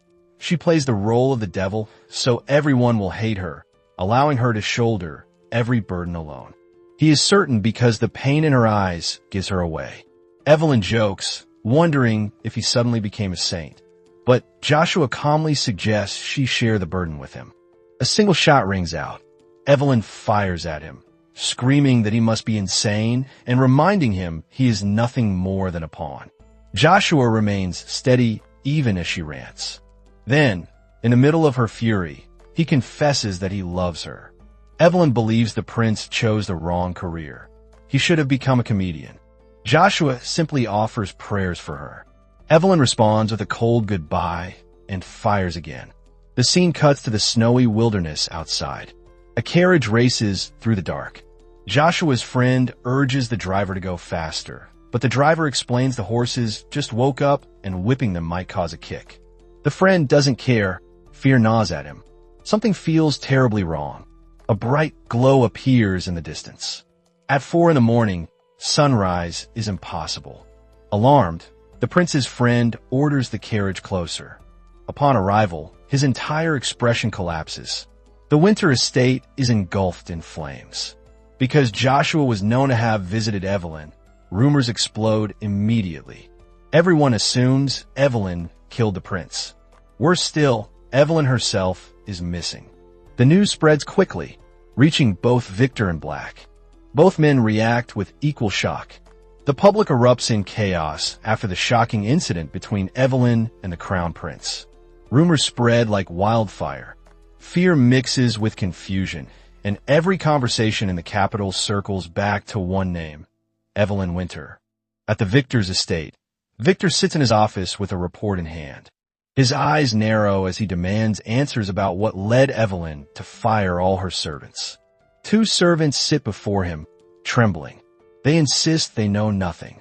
According to them, Evelyn simply woke up and decided to hand out dismissal letters without warning. Victor doubts their story. The timing is too sudden and strange. The servants panic, clarifying that although they worked for Evelyn, they never swore loyalty. They kept their distance from private estate matters. Their frantic expressions convince Victor that they truly know very little. Still, he pushes for anything useful. One servant finally remembers something about booking train tickets. The detail catches Victor's attention immediately. Based on that clue, it appears Evelyn planned to run away for a while. Victor's lips curl in satisfaction. He promises they will be rewarded for this information. He calls for an aide and issues martial law. Whatever it takes, he will turn this entire incident into the perfect weapon to bring Evelyn down. The scene shifts to the train station. Oscar returns with Sherry from Vestria. He glances anxiously at the station clock, waiting for Evelyn. When the announcement for passengers traveling to Draven echoes through the station, a staff member offers to assist with his luggage. Oscar nods absent-mindedly, still wondering why Evelyn hasn't appeared. Once they board the train, a second inspection begins. The officers suspect a wanted fugitive might attempt to escape by rail. The inspector apologizes for the inconvenience, and Oscar assures him it is fine. After checking the passenger list, Oscar and Sherry force awkward smiles. It becomes clear that Evelyn booked their tickets under false identities. The inspector assumes they are a family of 3. Oscar nods awkwardly, claiming he planned a vacation with his family. Oscar mentions that his wife has not arrived yet and wonders if they can wait a little longer. The inspector looks shocked and checks the list again. Oscar's concern increases. The inspector's expression stiffens before asking if Oscar is truly waiting for his wife. Outside the train, Evelyn stands alone outside. Everything about her posture makes it clear she does not plan on boarding. Back inside, the inspector explains that the name on the ticket is male. He assumes Oscar mistakenly referred to his son as his wife. Oscar is stunned. Before leaving, the inspector adds that one piece of luggage under the son's name has already been checked in. Confusion washes over Oscar. Sherry suddenly remembers something her mother once said. Without warning, she runs toward the luggage cabin, and Oscar follows. Inside the cargo area, they discover a sealed barrel. Meanwhile, Evelyn silently apologizes to both of them. Inside the barrel lies Joshua. At the same time, Black arrives at the station with his men. A soldier suggests beginning the search immediately, but Black refuses. He orders the men to wait. They exchange confused glances, but obey. Oscar and Sherry pull Joshua out of the barrel. Oscar demands to know what happened. Joshua wakes slowly, apologizing. He tried to stop Evelyn, but she refused to leave. She chose to stay behind. Shock grips Oscar and Sherry. Oscar stumbles outside the cabin and freezes. Evelyn stands in the distance. Snow swirls around her as she meets his gaze. She offers a silent apology and seems to place the weight of her burden onto him. Black finally steps into view. He approaches with calm authority, his men following behind. He announces Evelyn's arrest, charging her with murdering the crown prince and attempting to flee the nation. When he finishes, Evelyn turns with quiet grace. The soldiers warn her to stay back, but she ignores them. She walks straight toward Black and holds out her hands, allowing him to take her in personally. Evelyn is handcuffed and led through the street while the crowd hurls insults at her. Someone even dares to point toward the guillotine, announcing it as her final destination. Amid the chaotic scene, Evelyn, being Evelyn, suddenly bursts into laughter. The laughter rings so loudly that the entire street falls silent for a moment. She calls the public a bunch of fools, adding that they are no better than livestock since they cannot even recognize their true enemy. Still, with a charming tilt of her head, she declares that if execution awaits her, a red carpet must be prepared first because she is far from cheap. One person finally snaps and throws something at her. Others quickly follow suit, forcing the soldiers to intervene before things escalate further. The moment Black speaks up, Howard takes control, prohibiting any violent actions before the trial begins. He also warns that anyone who tries to defend Evelyn will be punished according to the law.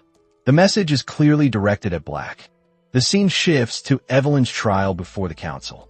Victor takes the stage and announces the beginning of the trial. The moment it starts, some individuals loudly demand justice, calling for Evelyn's head for betraying the royal family and attempting to endanger the country. Silence is ordered immediately. One of the judges asks Evelyn what she has to say in her defense against these accusations. Evelyn stands tall, noting that everyone is already asking for her head. So what is the point of defending herself? The crowd reacts poorly to her arrogance, but Victor steps in to calm the room. With a sorrowful expression, he reframes the question, asking why she committed such actions after swearing loyalty. On the surface, he appears saddened, but inwardly he feels grateful. After all, Evelyn removed his greatest nuisance. Keeping up the act, he gestures for her to continue and speak the truth. To Victor, no matter what she says, the outcome remains unchanged. Just thinking about it makes him smirk. The judge slams his gavel. Since Evelyn refuses to speak in her defense, the court delivers its final verdict: execution. The crowd erupts in excitement. Evelyn calls them ignorant fools, questioning whether they still fail to understand they are being deceived. A court official asks what she means. Evelyn responds by asking what motive she would possibly have for killing the crown prince. She has nothing to gain.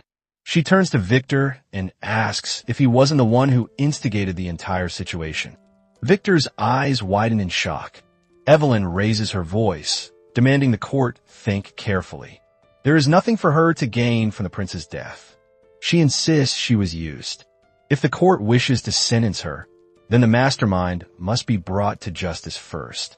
Victor dismisses her claims as nonsense, and the room agrees, assuming she has lost her mind or fears death. Evelyn fires back, stating death doesn't scare her. Instead, she warns the room to consider what comes after her head falls. Everyone should wash their necks, because they will be next. Victor, frustrated, orders her to stop spouting nonsense and give proof. She calmly asks who ordered her to burn her mansion to destroy evidence. Victor freezes. A court official turns toward him, prompting Victor to deny everything immediately. Evelyn changes tactics, playing a powerful and dangerous card. She becomes the victim, questioning why Victor would betray her when they were lovers. A single tear makes her act even more convincing. Victor nearly loses his mind at the accusation. Worse still, when he denies it, the crowd begins to whisper. Some believe her story, since Victor showed signs of intimacy with her during Black's welcoming ball. Evelyn continues the performance, asking how the man she loved could be so heartless. Victor looks ready to explode. In truth, he only approached Evelyn back then to use the Winter's name to secure his place in the fight for the throne. Now the past is being used against him. Victor finally snaps, commanding the crowd to shut the hell up for daring to speak such nonsense. He reminds them of the day he humiliated Evelyn during the king's death. If he loved her, why would he publicly disgrace and interrogate her? Evelyn, as if expecting this, explains it was all a smokescreen. Joshua had become wary of her, so staging humiliation and testing her loyalty helped her regain his trust. Because of that, the prince trusted her completely, making everything easier. It becomes clear Evelyn's goal is to drag Victor down with her. The room finally understands the source of her confidence. Evelyn continues the performance, even pinning her husband's death on Victor. He can only grit his teeth in barely contained fury. He snaps again, ordering someone to remove Evelyn from the room. A voice advises him to calm down. Black steps in, urging Victor to restrain himself from disgraceful actions. Smirking, Victor asks if Black is involved with Evelyn.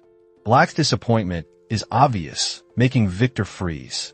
Coldly, Black explains that he is present to ensure a just trial. If Victor is innocent, he must simply provide evidence. That is the end of it. Victor roars in anger, demanding to know if Black has forgotten who he answers to. Black responds with equal sharpness. After his recent achievements at Thorncrest, he now commands the entire military. He also attends this hearing as a representative of the Civil Council. Victor reacts as if struck by lightning. In his mind, both Black and Evelyn must be conspiring against him. Black then takes full control of the room, suggesting a pending trial. In the name of the people, he offers to personally oversee the investigation of both Evelyn and Victor. Until then, both must be detained separately. Veins pulsing, Victor can only call Black a bastard for biting the very hand that once fed him. Yet the entire room agrees with Black.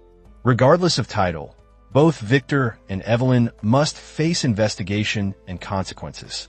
Just like that, the people place their trust in Black. What was supposed to be Victor's moment of triumph turns into something entirely different. It has been 4 days since the trial and more than a week since the grace period ended.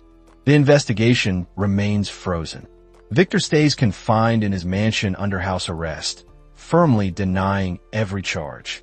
Meanwhile, Evelyn sits in prison, refusing to utter a single word since the moment she was detained.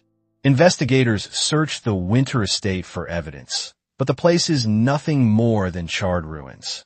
Finding clues is practically impossible. Amid the confusion, the council convenes to discuss countermeasures. George Steele, the man with glasses and the kingdom's public opinion investigator, speaks first. He fears that delaying Evelyn's trial will spark public outrage. In his view, they must urgently address both the timing of the verdict and the schedule of the prince's funeral. They must also choose a suitable candidate for the throne. Thierry Morilai, the Minister of Foreign Affairs, agrees.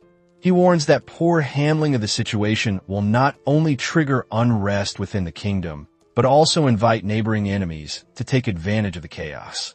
Black reminds everyone that regardless of anyone's innocence or guilt, the matter is too grave for hasty judgment. That is why the investigation must continue. A lady challenges this. She is Rachel Bastille, a member of parliament. She points out that Evelyn already confessed, and the current situation gives them no luxury of time. Indeed, Evelyn admitted to the crime, but Black highlights that a hidden truth still surrounds her. That is why he insists on continuing the investigation and questioning her. A man interrupts. He questions what secret Evelyn could possibly be hiding, considering she has remained silent for 3 days. Black advises him not to involve himself in military affairs. The man is Edmund Harper, the Judge Advocate General. From his perspective, he wonders if Evelyn lied about Victor from the start. Logically, Victor taking such a reckless risk makes no sense. A lady sitting beside him adds fuel to the fire. She is Sarah Paulo, the royal secretary. She remarks that Victor has always been a troublemaker who excels at hiding it. During his academy years, countless incidents occurred, and the royal family simply covered them up. With those words, the entire room erupts in an argument, splitting sharply into 2 sides. Alderman Taryn, the director of intelligence, finally raises his voice. This is not the time to fight, he insists. Time is against them, so he proposes a hardline approach. When Black asks him to continue, Taryn reveals that he knows a skilled torture expert who can guarantee results. Evelyn will talk. The room dives into uneasy discussion. But Black shuts the idea down immediately. Torture distorts the truth and leads nowhere productive. Black's closest subordinate offers to handle it personally if external involvement is a concern. He waits for an order, but Black firmly commands him to stand down. Edmund Harper snaps in frustration. He demands to know what Black intends to do, reminding him once again that the people are on the edge of rioting. Black asks whether shedding Evelyn's blood will truly calm the public's fury. Restoring order through execution is a relic of an outdated era. What he wants is to use this moment as a step toward a better society. Although Black speaks with conviction, George remains worried. The public will not accept such mercy. Victor's case might be ignored, but Evelyn's cannot be forgiven. In his mind, setting an example is mandatory. Black still disagrees. Such methods only drag the nation backward. When Edmund hears that the execution might be postponed again, he finally loses patience. He accuses Black of being strangely compassionate for someone called the demon of the battlefield. He implies that Black might simply be trying to protect Evelyn. Black responds that pushing her execution now is a decision driven by emotion, not rational thought. Evelyn must not be the sole witness. Surprisingly, Sarah agrees. However, she warns that Evelyn's crimes are already severe. If the investigation uncovers more, postponing the execution again will be nearly impossible. She hopes Black will not hesitate when the time comes. Black falls silent, then agrees. The scene shifts to Evelyn's prison cell. She feels as though time has slipped away, as if days have blurred into nothing. Footsteps echo in the hallway. When she looks up, she freezes for a moment. Victor stands before her, wearing the calm expression of a caring lover. Evelyn wonders how he reached the prison when he should still be under house arrest. Victor casually explains that the arrest ended a few hours earlier. She studies him with suspicion. When she demands to know if he was released, he simply acts wronged and claims he only came because he wanted to see his sweetheart. Evelyn remains unmoved and advises him to leave. Getting caught will end badly for him. Victor unlocks the cell door and dismisses her concerns. He explains that he has already eliminated every witness. Evelyn fails to understand his meaning. He picks up a torture device and assures her that she can scream as much as she wants. No one will hear. No help will come. Evelyn cannot understand why Victor would do something so foolish. Victor doesn't answer. He has come to confirm something that troubles him. First, he demands to know who convinced Evelyn to accuse him. Evelyn ignores him completely. With no response, he moves to his second question. He asks about the whereabouts of her husband. Evelyn grows exhausted. People simply refuse to let the poor man rest in peace. Victor warns her not to be stubborn. What he plans next will leave her unrecognizable to Lowen. He even adds that he is somewhat excited, since he has been looking forward to torturing her. Evelyn mocks him, revealing that he is the only bastard in the country with such a twisted fetish. Victor laughs. Servants talking about their masters behind their backs is normal. It gives them a sense of pitiful superiority. But none of that changes the fact that he looks forward to hearing her scream. He announces the start of the torture and asks once more about her husband's location. Evelyn coldly wishes him luck and encourages him to put an effort. She will not let out even a single groan. Victor seems pleased. He tells her not to give in too quickly. After all, they have plenty of time. The next scene shifts to Victor's estate. Sonia tries to see her uncle, but the soldiers at the entrance block her path. Despite their protests, she forces her way through with sheer determination. Soon she reaches her uncle's room, and everyone freezes at the sight before them. Several bodies lie scattered across Victor's bedroom. As the soldiers recover from the shock, they quickly realize the obvious. Victor has escaped. Sonia instantly guesses where her uncle is heading. Elsewhere, Black finishes the council meeting. Once the room clears out, Howard asks whether opposing the officials is a wise plan. Black responds calmly, explaining that everything depends on the investigation report. Howard then questions if Black is even listening, which earns him a sharp glare. Black demands to know whether Howard is issuing orders now. Howard attempts to advise him about setting priorities, but Black cuts him off, reminding him that every action taken so far follows the law. It seems Howard only wants a quick resolution. With no other choice, Howard accepts Black's stance. though he comments that Black cannot keep acting in this manner for long. The scene shifts to Evelyn's cell. It becomes clear that Victor has single-handedly taken down the dungeon guards. Sonia approaches the dungeon despite her aide insisting they retreat at once. The deeper they go, the thicker the smell of blood grows. Sonia finally reaches Evelyn's cell and freezes. Victor stands inside, barely reacting as he notices her arrival. He remarks on her appearance, annoyed that his rebellious niece refuses to stay at home as instructed. Sonia, however, stands horrified as she sees Evelyn lying in a pool of blood. Victor releases an irritated sigh. He didn't intend to go this far, yet Evelyn refused to answer a single question. To make matters worse, she even spat at his face. Just as Victor prepares to continue, Sonia steps forward and grabs his arm. At this rate, Evelyn will die, and trouble will fall on her uncle. Victor shoots her a cold stare, but Sonia insists he's going too far. When she mentions Black and asks what her uncle thinks will happen once he sees this, Victor snaps. He seizes Sonia by the neck, leaving her aide stunned. He demands to know if his niece has any right to lecture him. When he raises his hand, her nanny rushes forward and gets struck instead. Desperate, Sonia pleads for reason, reminding him of his goal to become the nation's savior. If this scene becomes known, the public will not see a savior. They will see a demon. The more she speaks, the faster the situation spirals out of control. Victor coldly reminds her how insignificant she is, claiming her only value lies in her face. In the next moment, Black makes a dramatic entrance and punches Victor squarely in the face.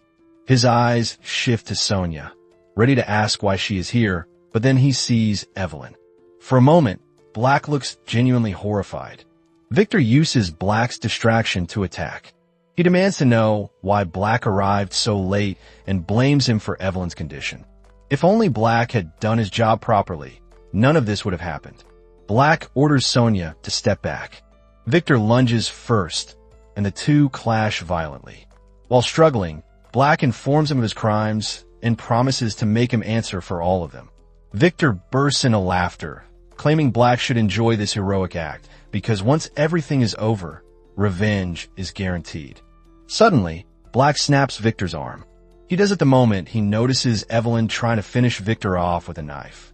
Black stops her and gently urges her to let the weapon go. Seeing him, Evelyn uses the last of her strength to smile before collapsing into unconsciousness. Victor lets out a low chuckle when he sees Black in such a pitiful state. Then Black urgently orders someone to call a doctor. Victor prepares to show off his arrogance again, but Black simply stares at him, making it clear the warning will not be repeated. Next, Evelyn opens her eyes to an unfamiliar ceiling. She tries to sit up but quickly discovers her wrists are handcuffed. The doctor steps in the moment he notices she is awake. Seeing her confused gaze, he explains that she was in critical condition, but thankfully she received help in time and has passed the danger zone. Understanding the situation, Evelyn asks about her trial. The doctor informs her it has been postponed. Furthermore, an emergency meeting has been called because of the incident. Meanwhile, Evelyn lies in silence, reflecting on everything that happened. Once again, she believes Black has made another foolish mistake. At the emergency meeting, the officials are locked in a heated argument. Everyone voices an opinion. Some demand an explanation. Others blame the military for allowing something like this to happen. Regardless of the noise, George states firmly that Victor clearly crossed a line out of personal grudges, and it is unreasonable to hold the military responsible. Edmund Harper argues back, claiming Victor only dared to act because the military turned a blind eye. Sarah turns her attention to Black at the head of the table. They all want an explanation. Black begins by apologizing for the situation, but he adds that blaming the military for Victor's actions is absurd. Still, he promises to make Victor answer for his crime. Evelyn is now in critical condition, which complicates everything. Alderman voices his concern. He understands Black intends another postponed trial, but wonders if this is only an excuse. Black acknowledges the frustration and promises to take full responsibility. If this leads to a bad outcome, He is prepared to face the consequences. For now, the priority is protecting Evelyn by placing her in a separate and secure location far from Victor. Everyone eventually agrees to trust Black's judgment. Sarapillo hopes his words are not empty promises. Black assures them results are proven through actions, not speeches. Later that day, Black visits Evelyn. He finds her resting, soft groans escaping through her sleep. The doctor enters, surprised to see Black already inside. Black asks about Evelyn's condition. The doctor reveals she has been sedated and is simply asleep. He explains that she went through a great ordeal and will need significant time and care to recover. Hearing this, Black decides to leave, reminding the doctor to notify him immediately when Evelyn wakes. Later, the doctor returns to his office, unaware someone is already waiting inside. A masked figure calls him by name, sending chills through his spine. The figure brings up the doctor's family, prompting the terrified man to ask if anything has been done to them. The figure replies he hasn't, as long as the doctor listens and obeys. When the doctor asks what he wants, the masked figure orders him to poison Evelyn. The doctor trembles, reminding him of his oath. He can't possibly harm a patient. In response, the masked figure gently asks if he prefers his son to meet his late wife first. The doctor's heart sinks, realizing he is trapped. The masked man continues, claiming Evelyn's current condition is already hopeless and it wouldn't be strange if she dies. Still, the doctor hesitates, torn by morality. Noticing this, the masked man remarks that the doctor truly has compassion, hesitating even with his family at risk. To push him further, the figure frames it differently. Evelyn is suffering. Wouldn't it be better to end her pain in the quickest, most painless way possible? Her death will change nothing, but the doctor's family situation will.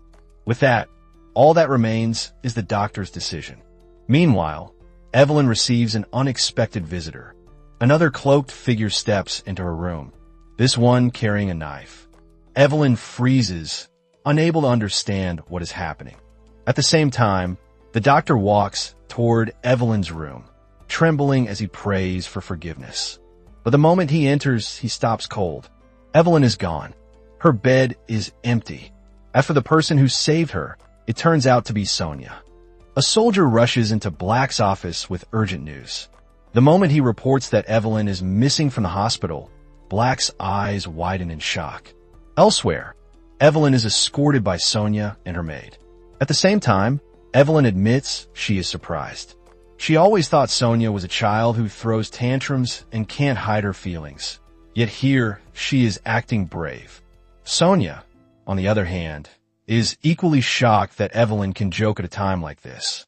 Still, she remarks that it isn't surprising and she never expected Evelyn to thank her anyway. Evelyn shifts the topic to her uncle, wondering what he might do if he finds out about this. The question makes Sonia snap. She explains she isn't helping Evelyn escape for Evelyn's sake. She is doing it because both her uncle and Black seem to have lost their minds over Evelyn. Evelyn chuckles softly at that reason, which sounds more like an excuse. But Sonia doesn't want to continue the conversation. She points ahead and tells Evelyn to leave. She doesn't care what happens after. All she wants is for Evelyn to disappear, so everything could go back to normal. Evelyn, unable to hold it in, bursts into laughter. Sonia, already used to this madness, ignores her and hands her a sack of gold coins. Sonia has nothing more to say. She believes this money might help Evelyn start a new life on another continent. The gesture actually moves Evelyn. Sonia then asks if Evelyn has anything else to say. Evelyn only asks if this is truly Sonia's decision or if someone forced her. Sonia snaps again, asking who in their right mind would order her to help Evelyn escape. So Evelyn asks what made her do something this foolish. Sonia's expression shows she has no plan of answering. Evelyn warns her that if anyone finds out, no one will take her side, and she will bear all the responsibility alone. But the young girl only screams angrily, saying she already knows that much. During this argument, something becomes clear to Evelyn. She asks if Sonia still loves Black. The question genuinely catches Sonia off guard. Sonia fires back, asking what if she does. Evelyn points out that their love is blind and one-sided. Sonia doesn't care. She claims she is doing this for Black and her uncle's good. Once again, Evelyn bursts into laughter. While leaving, she thanks Sonia, saying she hasn't laughed like this in a while. But then she starts coughing. Sonia instantly notices Evelyn's terrible condition. She's about to offer help, but Evelyn stops her. Sonia hesitates. She wonders if she should stop Evelyn from going, but Evelyn's firm expression makes her step back. When Evelyn suddenly turns toward another path, Sonia asks where she is going. Evelyn answers that she is heading to the port to meet Loan, a news that shocks Sonia. Meanwhile, Black finally arrives at the hospital. A soldier questions the doctor about what happened, but the doctor insists he knows nothing. Black refuses to believe Evelyn escaped on her own in her current state. This only means someone helped her. But wonder who it could be. After thinking for a while, only one person comes to mind. The realization freezes him.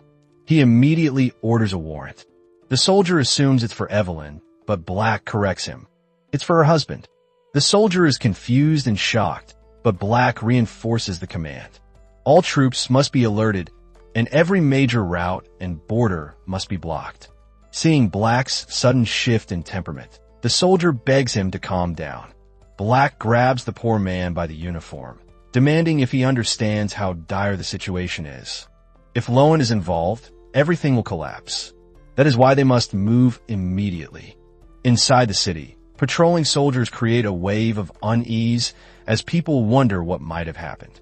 A hooded figure approaches the same flower girl from before. It is Evelyn, disguised in a cloak. She asks for the nearest ammunition shop. The girl points toward a certain street, though she admits she isn't sure if the place is still in business. Evelyn thanks her and hands her a sack of coins. The girl is shocked by the amount and is about to return it, but Evelyn has already vanished. Inside Black's office, chaos shifts into high gear.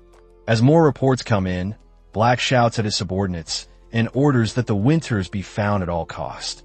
He even threatens military punishment if they fail to meet expectations. This finally pushes Howard, his direct subordinate, to speak up. He questions if they aren't crossing a line. He argues that allowing the military to take over the city is the same as threatening the citizens. Black demands to know why Howard is resisting. Howard stays calm. He explains he isn't disobeying, but the soldiers are confused. A clear order is needed. In this situation, capturing Evelyn and her husband alive is impossible. The only realistic option would be a kill-on-sight order. Black instantly refuses. Howard then points out that Black's orders are so contradictory that the soldiers are basically pointing guns at civilians. If this continues, a rebellion will erupt in no time. Howard remains logical and composed, but Black is no longer listening to any assessment or advice. Their tense exchange is interrupted when a soldier announces that Sonia has arrived. She claims she has something important to tell Black directly. Black replies that he is busy and tells her to leave. But Sonia insists the matter is urgent and suggests he dismiss his men. This only makes Black less inclined to hear her, until she boldly states that if this continues, he will never find Evelyn. Even so, Black orders her to leave. Sonia expresses disappointment. She expected Black to be different from her uncle, someone who at least listens. Black tries to end the conversation again, so she reveals she has a clue about where Evelyn went. Black freezes and asks for clarity. She firmly tells him to clear the room. His subordinates exchange surprised looks when he actually orders them out. Howard gives Sonia a long, unreadable glance before stepping outside. Once alone, Black demands she get straight to the point. Sonia admits she was the one who helped Evelyn escape. Black is stunned and demands to know if she has lost her mind. Sonia fires back, saying he is the one who has lost it. She insists he lift the city lockdown before she tells him anything else. Black snaps, yelling at her. He warns time is running out, and he needs Evelyn's location immediately. His sudden desperation shakes Sonia. For a moment, she imagines he is trying to save Evelyn. From her perspective, he looks like someone who hasn't slept in days. But Black coldly states that Evelyn is a criminal who must be punished by law. This pushes Sonia over the edge. She screams at his absurd reasoning. If he doesn't want to save Evelyn, then what has all this been for? He even made ridiculous excuses to delay her sentencing. Black finally reveals the twisted truth. He doesn't want to let Evelyn go, because he must be the one to break her, and at the same time, the only one to save her. Yes, Black is completely gone at this point. No saving this one. Naturally, Sonia calls him a madman and reveals that Evelyn has already gone to meet her husband. Black demands more information, frightening her. She tells him she doesn't know the exact location. It might even be symbolic, considering Evelyn's condition. When Black starts doubting her, Sonia tells him to forget it entirely. Their argument spirals until, in her panic, Sonia blurts out that Evelyn headed north. Black immediately understands. She is going to the Winter Estates project site, the Brighton Bridge. Meanwhile, on Evelyn's side, she finally arrives at Brighton Bridge. She comments that it has been 7 years, but she has finally returned. For the first time ever, she makes a prayer, a confession of her long journey of suffering for the sake of one goal. As she reflects on everything that led her here, she closes her eyes and prepares to pull the trigger. But right in that moment, Black arrives, and Evelyn sighs in annoyance, complaining about his persistence. Black orders Evelyn to put the gun down. Evelyn obeys and even offers that he should kill her. Instead, Black asks where her husband is. He demands to know if this is the sure victory she once mentioned. Evelyn simply tells him that everything is already over. Knowing Evelyn, Black believes she's lying. He thinks she's trying to run away with Lowen. Evelyn responds by calling him pathetic for failing to understand the situation. Suddenly, she starts coughing blood. She insists that Black pull the trigger and end her life. But Black hesitates. Then he notices the ice cracking under his feet. Meanwhile, Evelyn still demands that he kill her. Black's tone shifts. Now he pleads for Evelyn to come to him before the ice breaks. He even promises he will stop chasing Lowen, offering it like some desperate deal. Evelyn calls him a fool and wonders what is going on in his head. She berates him for understanding nothing. Her end is near, the pain overwhelming. She begs Black to finish it, but the ice keeps cracking. Evelyn screams at him not to come closer. She reminds him how he was cast out of the Winter Estate, how he survived the cold and the battlefield just to return for revenge.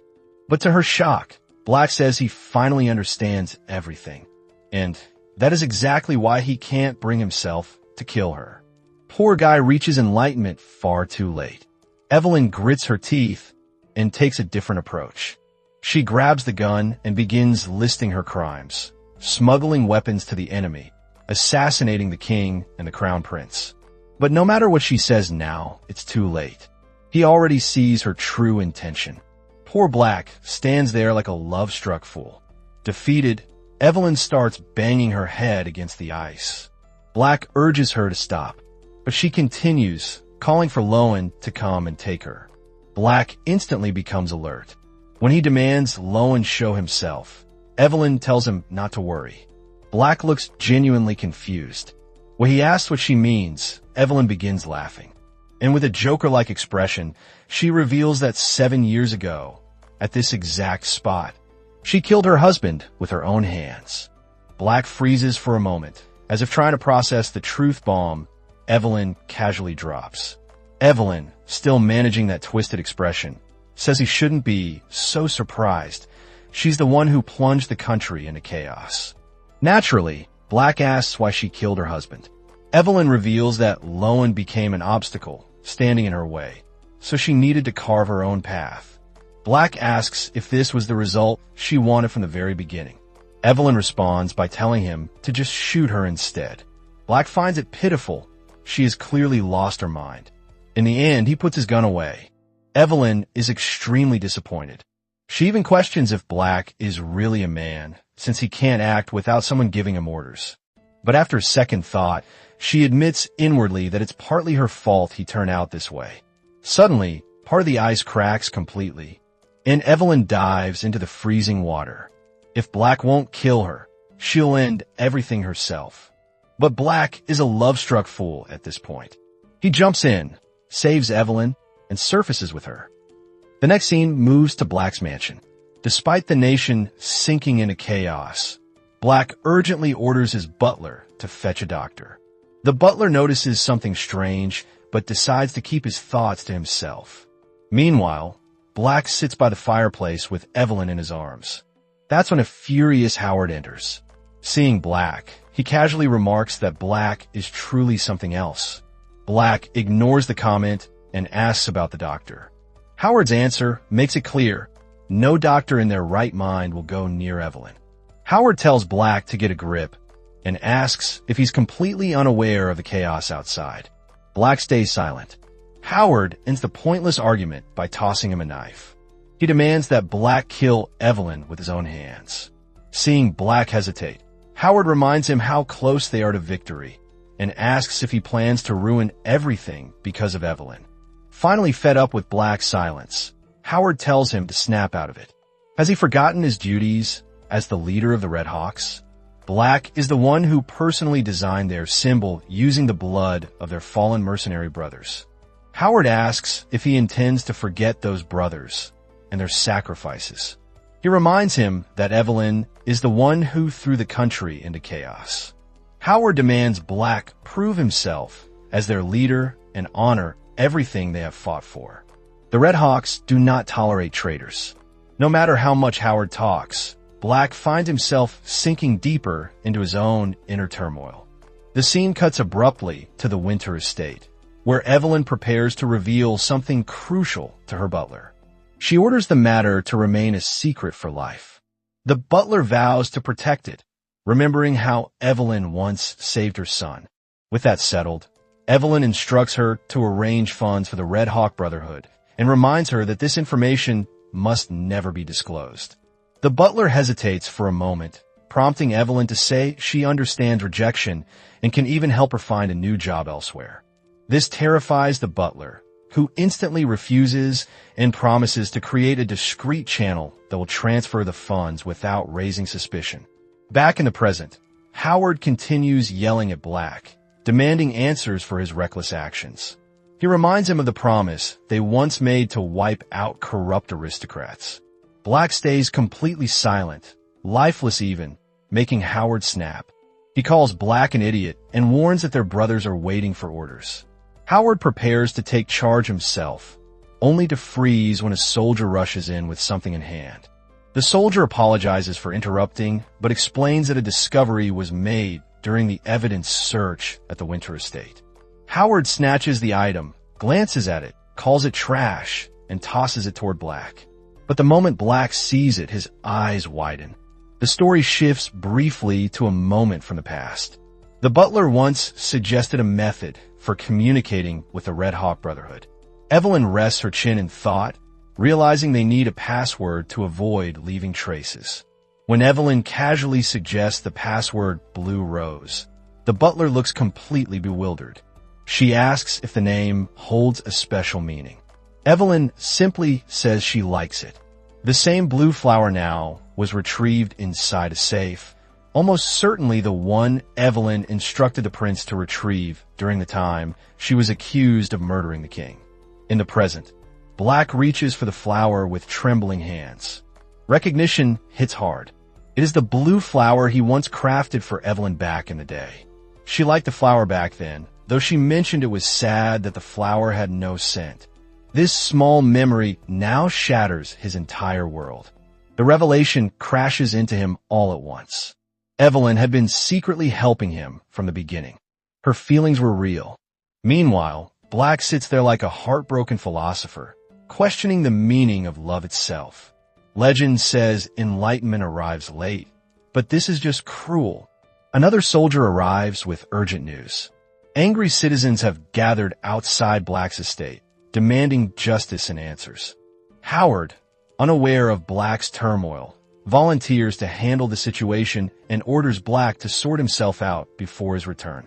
Howard steps behind a raging crowd, where people shout endless questions. He lifts a hand for calm and announces that Evelyn has been taken into custody as a symbol of national treason. The citizens do not even let him finish. They cheer wildly, celebrating as if they just won the lottery. In a blink, everyone hails Black as a true hero, the new cornerstone of the nation. Meanwhile, that so-called cornerstone is quietly breaking down inside. Black sinks deeper into despair, realizing his entire existence feels useless. He worked so hard for revenge, only to reach the truth far too late. Love truly hits harder than any sword swing. And just like that, the series draws toward its close, with a man who gained everything, only to understand the one thing that mattered when it was already out of reach.